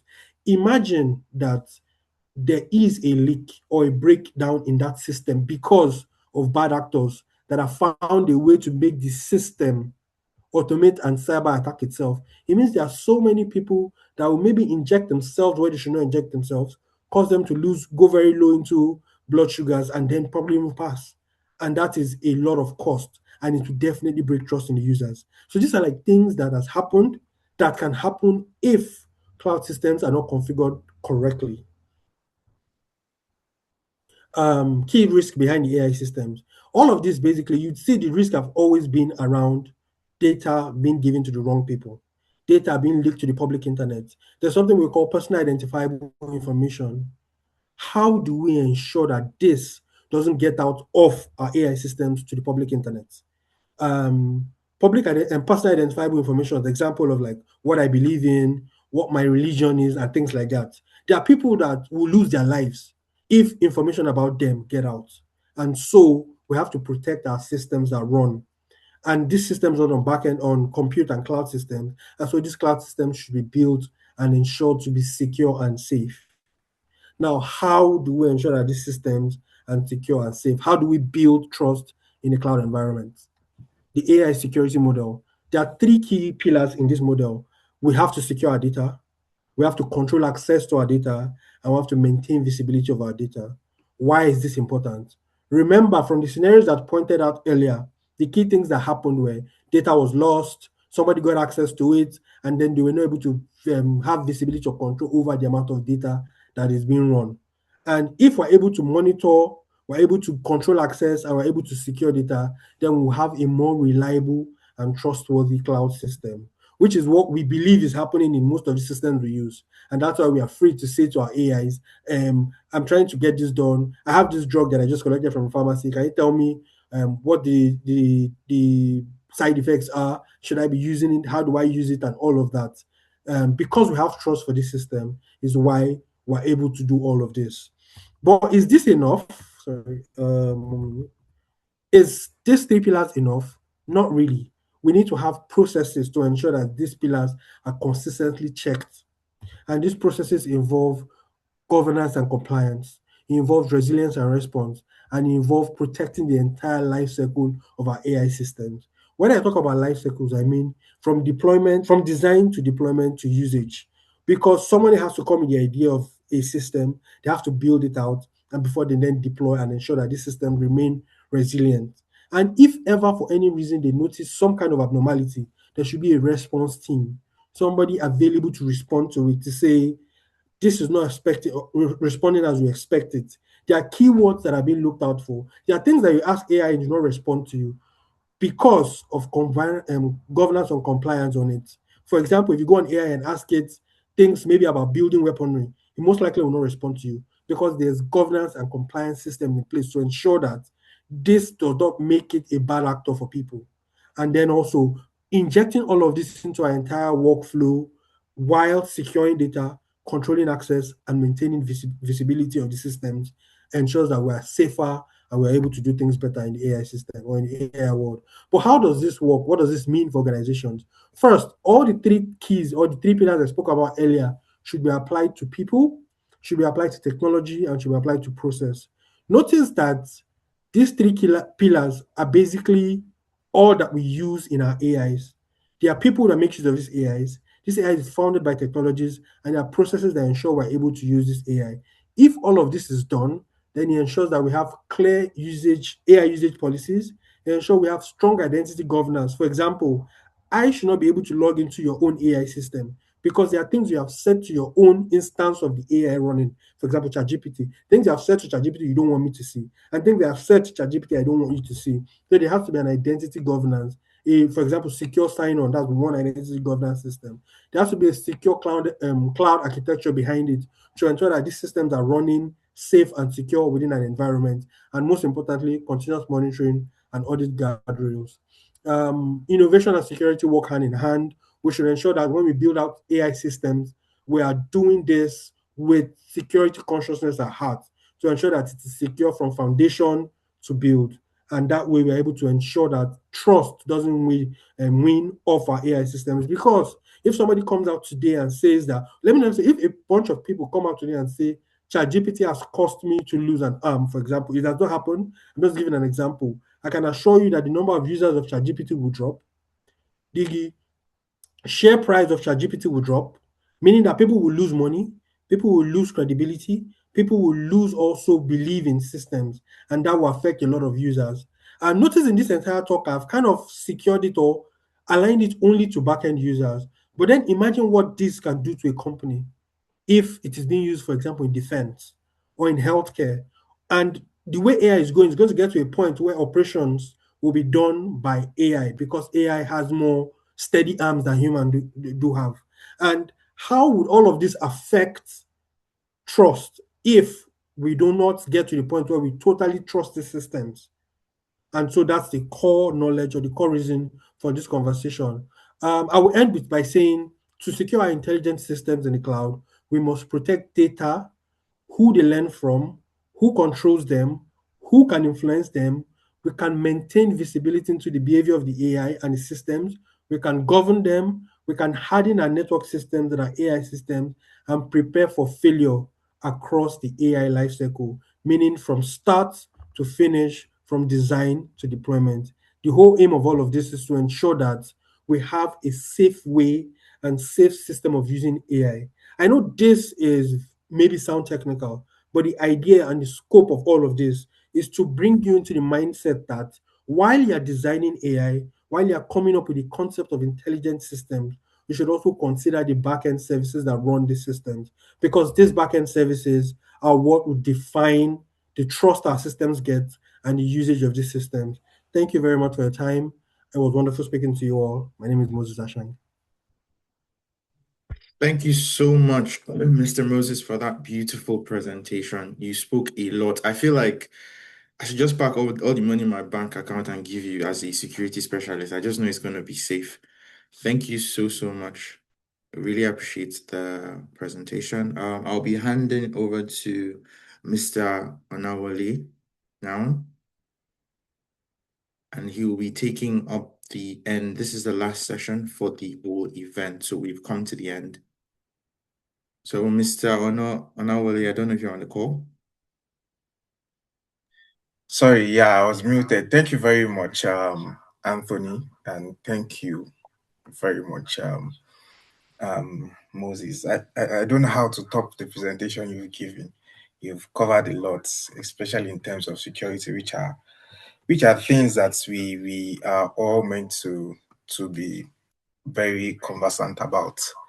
So I know that time has run out, and we don't want to bore everyone out. We want to have a more relaxed session. So with events like this, it's a community to learn and also a community to connect with. So this next session, if you permit me to share my screen.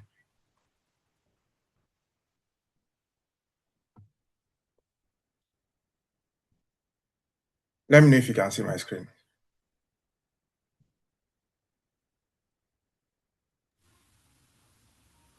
It's not popping up yet. I think we can just see you. Okay, can you see it now? Okay, yes. Yes, we can. Okay, yeah. So what we wanted to talk about is, this is a very interactive session. I want to hear from everyone what our opinions are, right? So we want to talk about AI because it's now become an integral part of our life, right? Our work, our life, and even how we interact with everyone. And if you have to begin, if we start from the evolution of AI in the 1950s with Alan Turing. I don't know if anyone has watched The Imitation Game. I'm a big movie buff, so forgive me if I always draw parallels to movies. But during that time, the 1950s, we already had inklings of what AI was, and then a few decades in the 60s and 70s, there was the AI winter, whereby there was like an over promise of AI and what it actually delivered, and things were just a bit mellow. And then in 2011, we had IBM Watson, whereby we had a computer actually participating in the American TV show called Jeopardy, right? And anyone who is familiar with Jeopardy, you know how the questions are phrased. It's not a direct Q&A. It's usually like hinting on something, like gives a description of a place or person, and then you give an answer. And in that moment, it got the questions right and won that particular episode. it was amazing. It was the first inkling. Even the headlines then were already talking about how AI could help with cancer detection in the lungs. And then in 2016, anyone who knows Google AlphaGo, whereby a Go is like it's a game like chess, it's a board game, but a bit more complex. And we saw this computer, this deep neural network model, actually participate in the game, and not only participate but beat the world champion. This was the first time. This is a major watershed moment whereby AI dominated humans in a game. We won. It was number one. And a few years ago, 2022, in November, we had ChatGPT. This was first introduction to generative AI, right? And what it did was that it was the biggest, fastest growing app. In within 2 months, it had like 100 million users. And today we use it for a lot of things. We use it to look up recipes, we use it to write, we use it to basically do everything. Developers use it for programming. And it has become so intriguing that even sending a simple mail, it seems like it's just chatbots chatting with each other. If you want to draft a mail, people use ChatGPT to draft the email. The person that responds to the email responds back with a ChatGPT email. And even if you want to stay out of it, once you go to Gmail, like it immediately prompts you to use um an AI system. So with this rapid evolution, we always know that there's usually two sides of a coin. We know in one aspect that AI has really helped us in terms of, for instance, healthcare, in detecting a lot of diseases faster than waiting for a regular doctor. That's a major positive, right? That's something we could be happy and excited about. But on the other hand, we have things like we have things like maybe Terminator, Skynet, whereby we have a dystopic future and all those kind of things. Maybe that's a bit exaggerated that we are not at such a level. But there are major concerns in the moment that we stay in right now, such as things like maybe job displacements. I know a lot of us are students and a lot of us are working, and maybe we have it in the back of our eye that you're asking questions. Am I really cooked? I'm a computer science major. Am I really cooked? Is the job market done? Would I be able to get a chance to work, or would I be completely replaced by AI? There's spread of misinformation. You could use Gemini and a lot of other platforms to generate videos that you cannot make distinctions from a real one. And I know I watched the one video whereby the person was, he generated a video with racist caricatures, right? And imagine sending that video out and like creating a society that's very dangerous and very racist, or training your AI system on very biased data, right?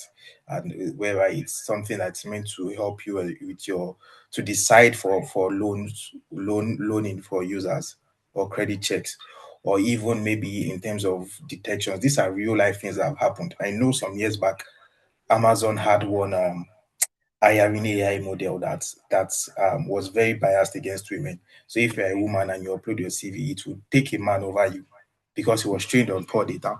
So we've seen the positives, we've seen the negatives, and there's a lot of things. So I just want to throw to the audience and everyone that personally, what do you think is your biggest fear when it comes to AI? What is your biggest hope? What do you think that is the most impactful way that AI could change the world? And what are your hopes for it? Is it something that is overly positive, or are there drawbacks? I know you've listened to a lot of speakers, with, for instance, Sheon talking about how it is used in marketing, and Moses talking about the major drawback as well. So there are no correct answers. There's no, just your perspective. Share what you think about AI. So yeah, please take the stage.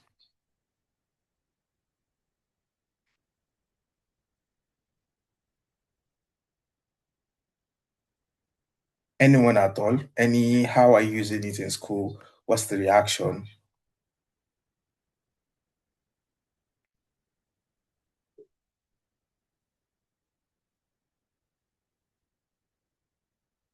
So no one has any positive or negative impression with AI, or where they think. Can I speak as a person general, because I just spoke now? Can I still speak about? Yes, maybe yeah, speak like a human being that you are. Okay, that's fine. So my biggest fear with AI, first, I would say, is over reliance. It sounds funny, but I was watching a document. Well, I won't call it documentary. I was watching a conversation about how people now make AIs their friends. As beautiful as that sounds, or as impressive as that sounds, what would over-reliance then mean when your friend is a machine? Not even a machine, is a script somewhere, just responding to your whims, basically. You tell it, okay, yeah, my boyfriend, I need you to say good morning to me. I need you to talk to me romantically. I need you to do all of that. People are doing all of that. And what that means is it's going to cut human interaction. It's going to make people, I don't want to use the word zombies, but it's going to, in a way, influence people that would then start acting like zombies. Because why do I need to talk to Abdulhamid when I can just talk to ChatGPT and he will tell me exactly what I want to hear? What would then happen eventually? People will lose confidence. People will lose trust. When AI becomes unavailable, people become like junkies. People start craving attention of machines. And there's a big risk attached to it. I don't know if anyone remembers, but about maybe 10 or 15 years ago, there was a whole thing in the UK where they said something about high school students unaliving themselves because they had like a suicide pact and all of that. How are we sure people that did that on Facebook then would not transition to doing that with AIs now? And that is a big risk a lot of people are not looking at. I know there are like government frameworks, AI usage framework, guardrails, and all of that. But I could build a model and just put the wrong things in it. People will go up it up because they want friends, they want companions from AI. And that's a very big risk. My biggest hope that it reduces casualties in everything. Death because of birth, birth defects, things like that. Because I'm one of the people, I'm not in healthcare, but I believe healthcare will get to a point where AI would actually be treating people based on nanobots. I know there are nanobots now, but they haven't gotten to the part of nanobots with AI. So basically, you put a nanobot in your system and it just reviews, like they inject into your system, just reviews your blood group, reviews everything and says, oh, I think this is a risk, and just go straight to fix whatever it is before it becomes an issue. I think we'll get to that point, and I'm really excited to see the amount of amazing things that will happen at that point. Yeah, thank you. Thank you very much for your input, Moses. You really mentioned some salient points in terms of like being overly dependent on AI. And I know even we've seen a lot of that is already occurring, because let's say some 10 years back, there's usually a stronger, I'm speaking from the perspective of an AI engineer, but I know that there's always a stronger relationship or mentorship between junior engineers and senior engineers. Because as a junior engineer, like there's a lot you don't know. So you always have to like message your boss, ask questions, and then they give feedback, they let you know. But now we are more dependent on ChatGPT. Whatever task they give you, blah, blah, blah, you just ask ChatGPT, ask Claude, and all those things, which has kind of reduced the communication gap, has kind of removed that mentorship aspect. So it's something that happens, but it can also escalate further with the scenarios you've painted, with AI edging people to communities. Like these are real life cases that if you look up online, you will see them. And the other aspect too is the medicine aspect that you mentioned. I don't know if Farouk was the first presenter that made it about the impact of AI in healthcare. These are very, very interesting use cases, and that's what exactly I want to see as well. A place whereby, you know, the death record, the waiting line in hospitals, all those things are like reduced. They are reduced, and I think that's the future everyone too wants. Yeah. Anyone who also has any other additional perspective in terms of hope, their fears, their general impact of AI that has impacted their life. Yeah, Mr. Hello. Ono, I think we have Hello. Gladys. Hello. Oh, hello. Hello. Yeah. Yes. Please, my own concern is about our children, our teenagers. They spend so much time on games, internet, the effect on their health, their emotions. Recently, I read an article about a teenager that has a problem that didn't talk to the mother about it. the girl went on the internet to discuss with the AI, and it was really depressive, you know. But accidentally, the mother came into the room one of the days, and she discovered that there is something peculiar about her child. So she started searching her bag, and she saw in her diary, maybe chat box or whatever you call it, she saw that the child was seeking solution from an AI. In this age when parents are busy, especially in this developed country, what are we going to do about loneliness, isolation, all those things? These children are going through a lot, teenagers. So what are we going to do? We need to fill up this gap. AI cannot stand in the place of parents or human to help them to overcome this issue. And the safety issue of generating harmful content through the internet and all these things, what are we going to do? And critical thinking, most of our children, they don't think, they just feed information into the system and it comes out and there is no room for you to think deep. Majority of people that are talking now, like Mr. Said, he's gone through a lot. He didn't just get there overnight. He did some things. He did not just feed information into the internet to come to where he is today. So what are we doing about this? That's just my own side. Thank you. Yeah, that's very brilliant. I really appreciate that input. Yeah, I remember I watched one video. I came across one YouTube short of, I saw a 3-year-old boy using ChatGPT for his homework. And I was wondering what does a 3-year-old need ChatGPT for? It's like removes you from that critical thinking that you need to develop. And these are conversations we need to have, frankly speaking. So, and no one is an island of knowledge. This is the community here that we want to hear everyone's input. Is there anyone that like has an experience? Do you have apps? What routines do you have? People, I know a lot of people have children here as well. How do you address such situation? What are your own guardrails? What's just please take the mic and speak.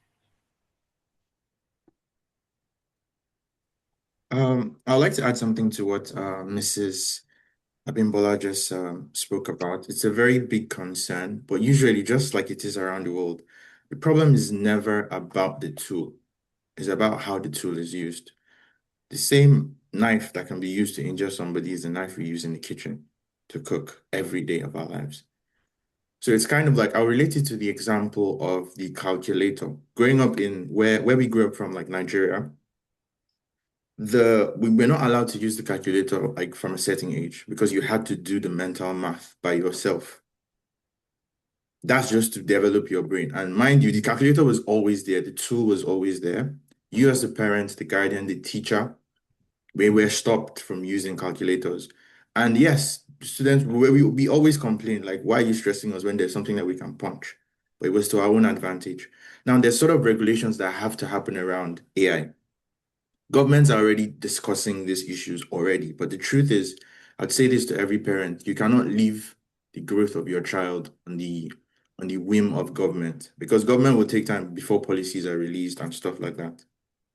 Just like there's harmful content anywhere, but usually what most people don't know, there's parental guidance in a lot of things.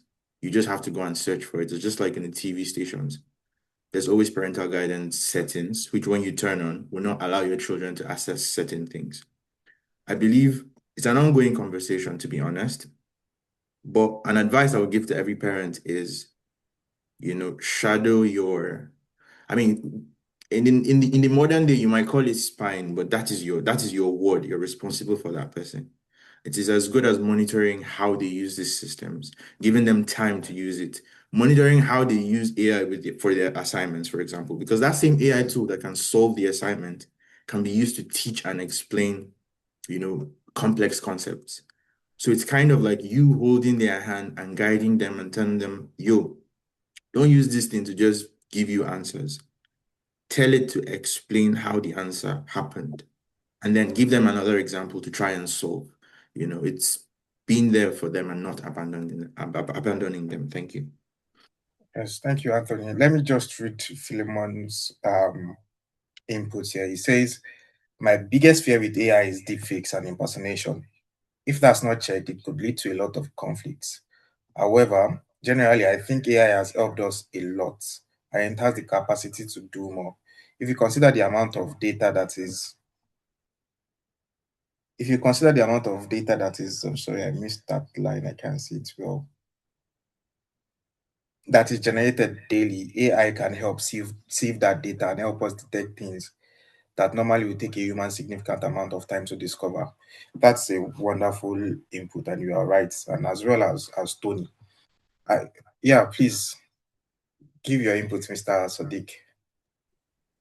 Yes, I think this is a very serious problem in our society nowadays, and I think we need to solve it. And it's not really about AI. This problem has been there long before AI, and I think AI has just kind of multiplied the effect. And I would ask virtually everyone in this call now, at some point, you need to calculate some things, and you just don't want to put pen to paper to do a simple calculation. You whip out your phone, you whip out your calculator, and then you're calculating all these things. No one uses pen and paper to do calculations anymore. You don't even use your mental, sequence to see, oh, okay, I want to calculate maybe 20 by 8 or 24 by 8. Let me first multiply 20 by 8 and then do the 4 by 8 to get the answer. We don't task our brain anymore. We have outsourced a lot of this thinking to a calculator to do, because yes, it's fast. But the result is, even when you need to calculate 2 times 4, you're trying to use calculator to be double sure that, oh, it's 2 times 4, it really, really 8. And we've done that on a very small scale.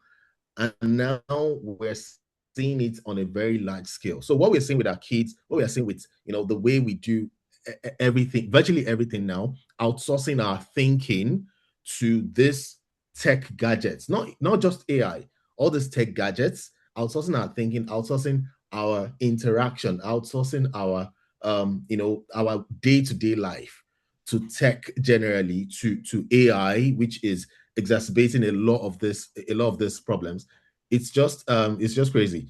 We wrote a paper around how this effect is going on in the classroom, and the role of, and I think in was it in Porto or in Edinburgh, we made a presentation of this in a academic conference last year on how this is really affecting how students are actually leveraging AI, and then how it's making them really lazy. So this is whether it's being a student or taking care of kids, this is something that whoever is like a principal needs to worry about and try and take control. At some point, there will be a limit to how we can control, but as long as these people that we have control over are still within the framework of how we can control them, we really need to, as a parent, you can't just hand up a device to a kid without knowing exactly what you're doing. You need to know how to use parental guidance. If you're using, and that's why someone like me will probably want to go for like an Amazon Fire Kit, because I'm able to watch each of the kids. I have a profile that I can control what each of the kids that is signed in. That way they can't sign in outside of the control that I have. If they want to use the tablet for more than 5 minutes, what are the more than 2 hours, maybe during the weekend, you would have probably done some things. These are settings that you should put in place. So there's a lot of things that are being built now, AI tech systems that are having parental guidance. Don't just hand kids an Android phone or an Android tablet without control. This is your responsibility as a person with control. And I'm not saying that it's easy. I'm just saying that this is the first step. If there's a level of control, once in a while, go to the history of the tablets that you've given to kids. What are those things that they've gone through? And I think with this one, maybe we're able to deal with maybe the source of the problem, or the most critical part of the problem, because you cannot 100% censor or control. The same thing with students as well. Lecturers, they don't have control as to how students use ChatGPT. But then, okay, go ahead, go and build whatever you want to build, but come back to class to explain to me what's your thought process, how you arrived here. Once you are able to do that, and I see your thinking, honestly, I'll gladly give you an A if I see that your thought process is genuine without consulting what you've done with ChatGPT or with any AI. So I think things are shifting because of the kind of world we're already entering, and we need to understand how we move with that tide, just so that one, we're not left out. These things are useful, like someone said earlier. There's good and bad side of it. These things are really useful, but we need to make sure that we optimize the use of the good side rather than leaving it, because if we leave people to do things, they would explore beyond the good and go into the bad side. So I would want to leave it there, but yeah, that's basically.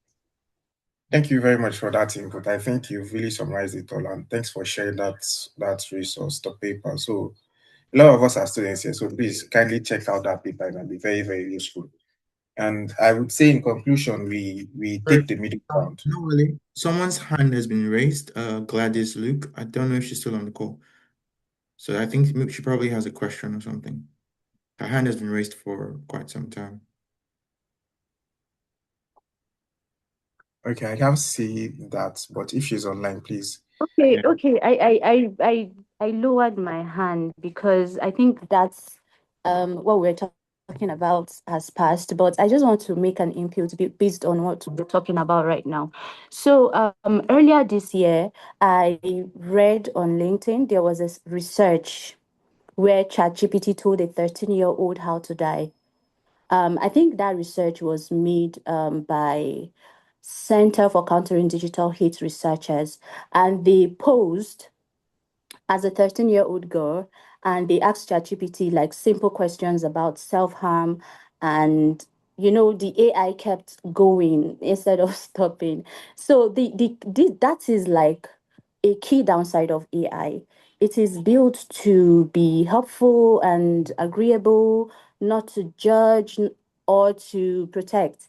It can just like sound calm and supportive while lacking real human understanding of consequences, which can be very, very dangerous for vulnerable users. So I think that AI, especially ChatGPT, I think they should build stronger safety by design and automatic refusal and redirection. I think some AIs have started doing that. There was one time I was searching for something on TikTok about weight loss, and they were like, that's too extreme. If I need help, I should talk to they display a number, an email for me to reach out to those people because they feel like I'm not in a very good mental state for that.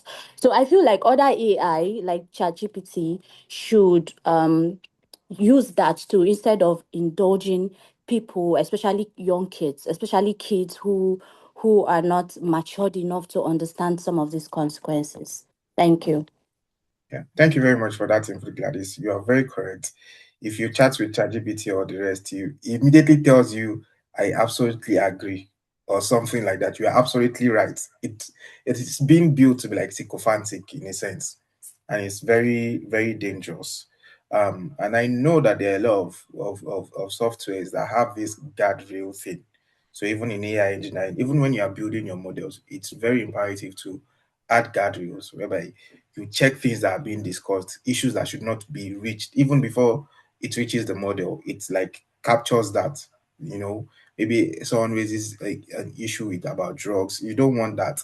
You put in those guardrails. But what I want to say in conclusion with all of this is because we are running out of time, I think Farouk's input will be the final input.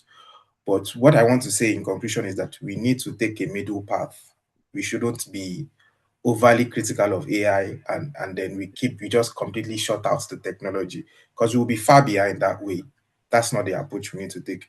We need to have the balance of, oh, this thing is useful, while also being conscious of the harm it poses, right? We don't just like kind of outsource all our thinking, all our details, a lot has been said. It's just not to sound like a parrot, but a lot has been said here. And yeah, we need to just establish that middle path. So Farouk, if you just like to give us the last remark before we... So I just want to add to all that you've just mentioned.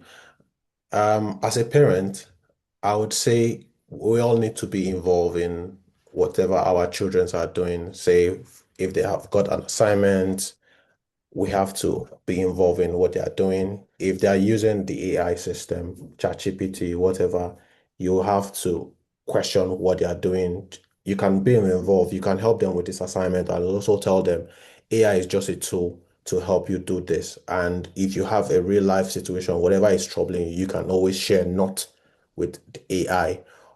So that's why we are parents. We should always see that we're involved with whatever they are doing. There's always good and bad in whatever in everything. Say the AI what we're currently using.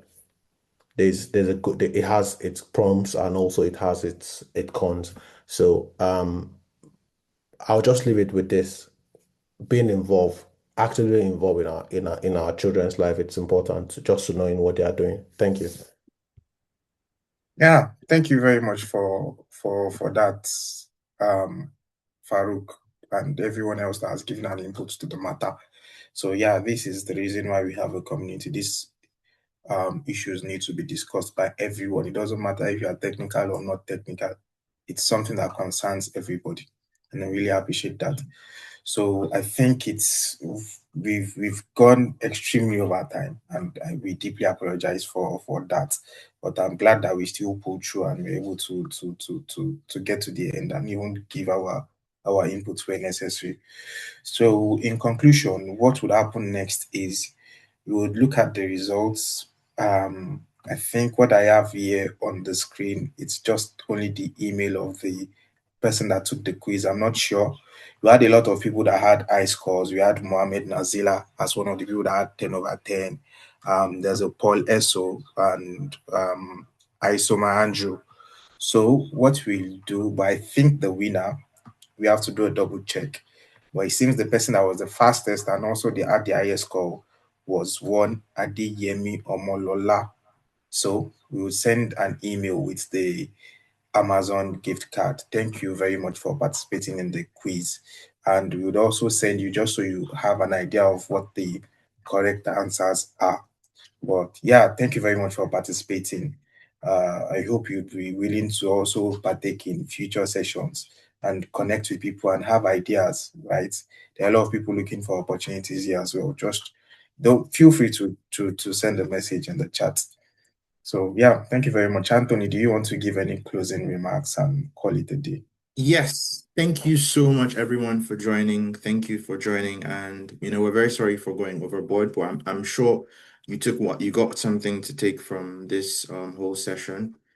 And obviously, we'll be having more sessions in the future, and we hope you guys would join to register. I don't know if Mary can put the link to join the UK Tech Career.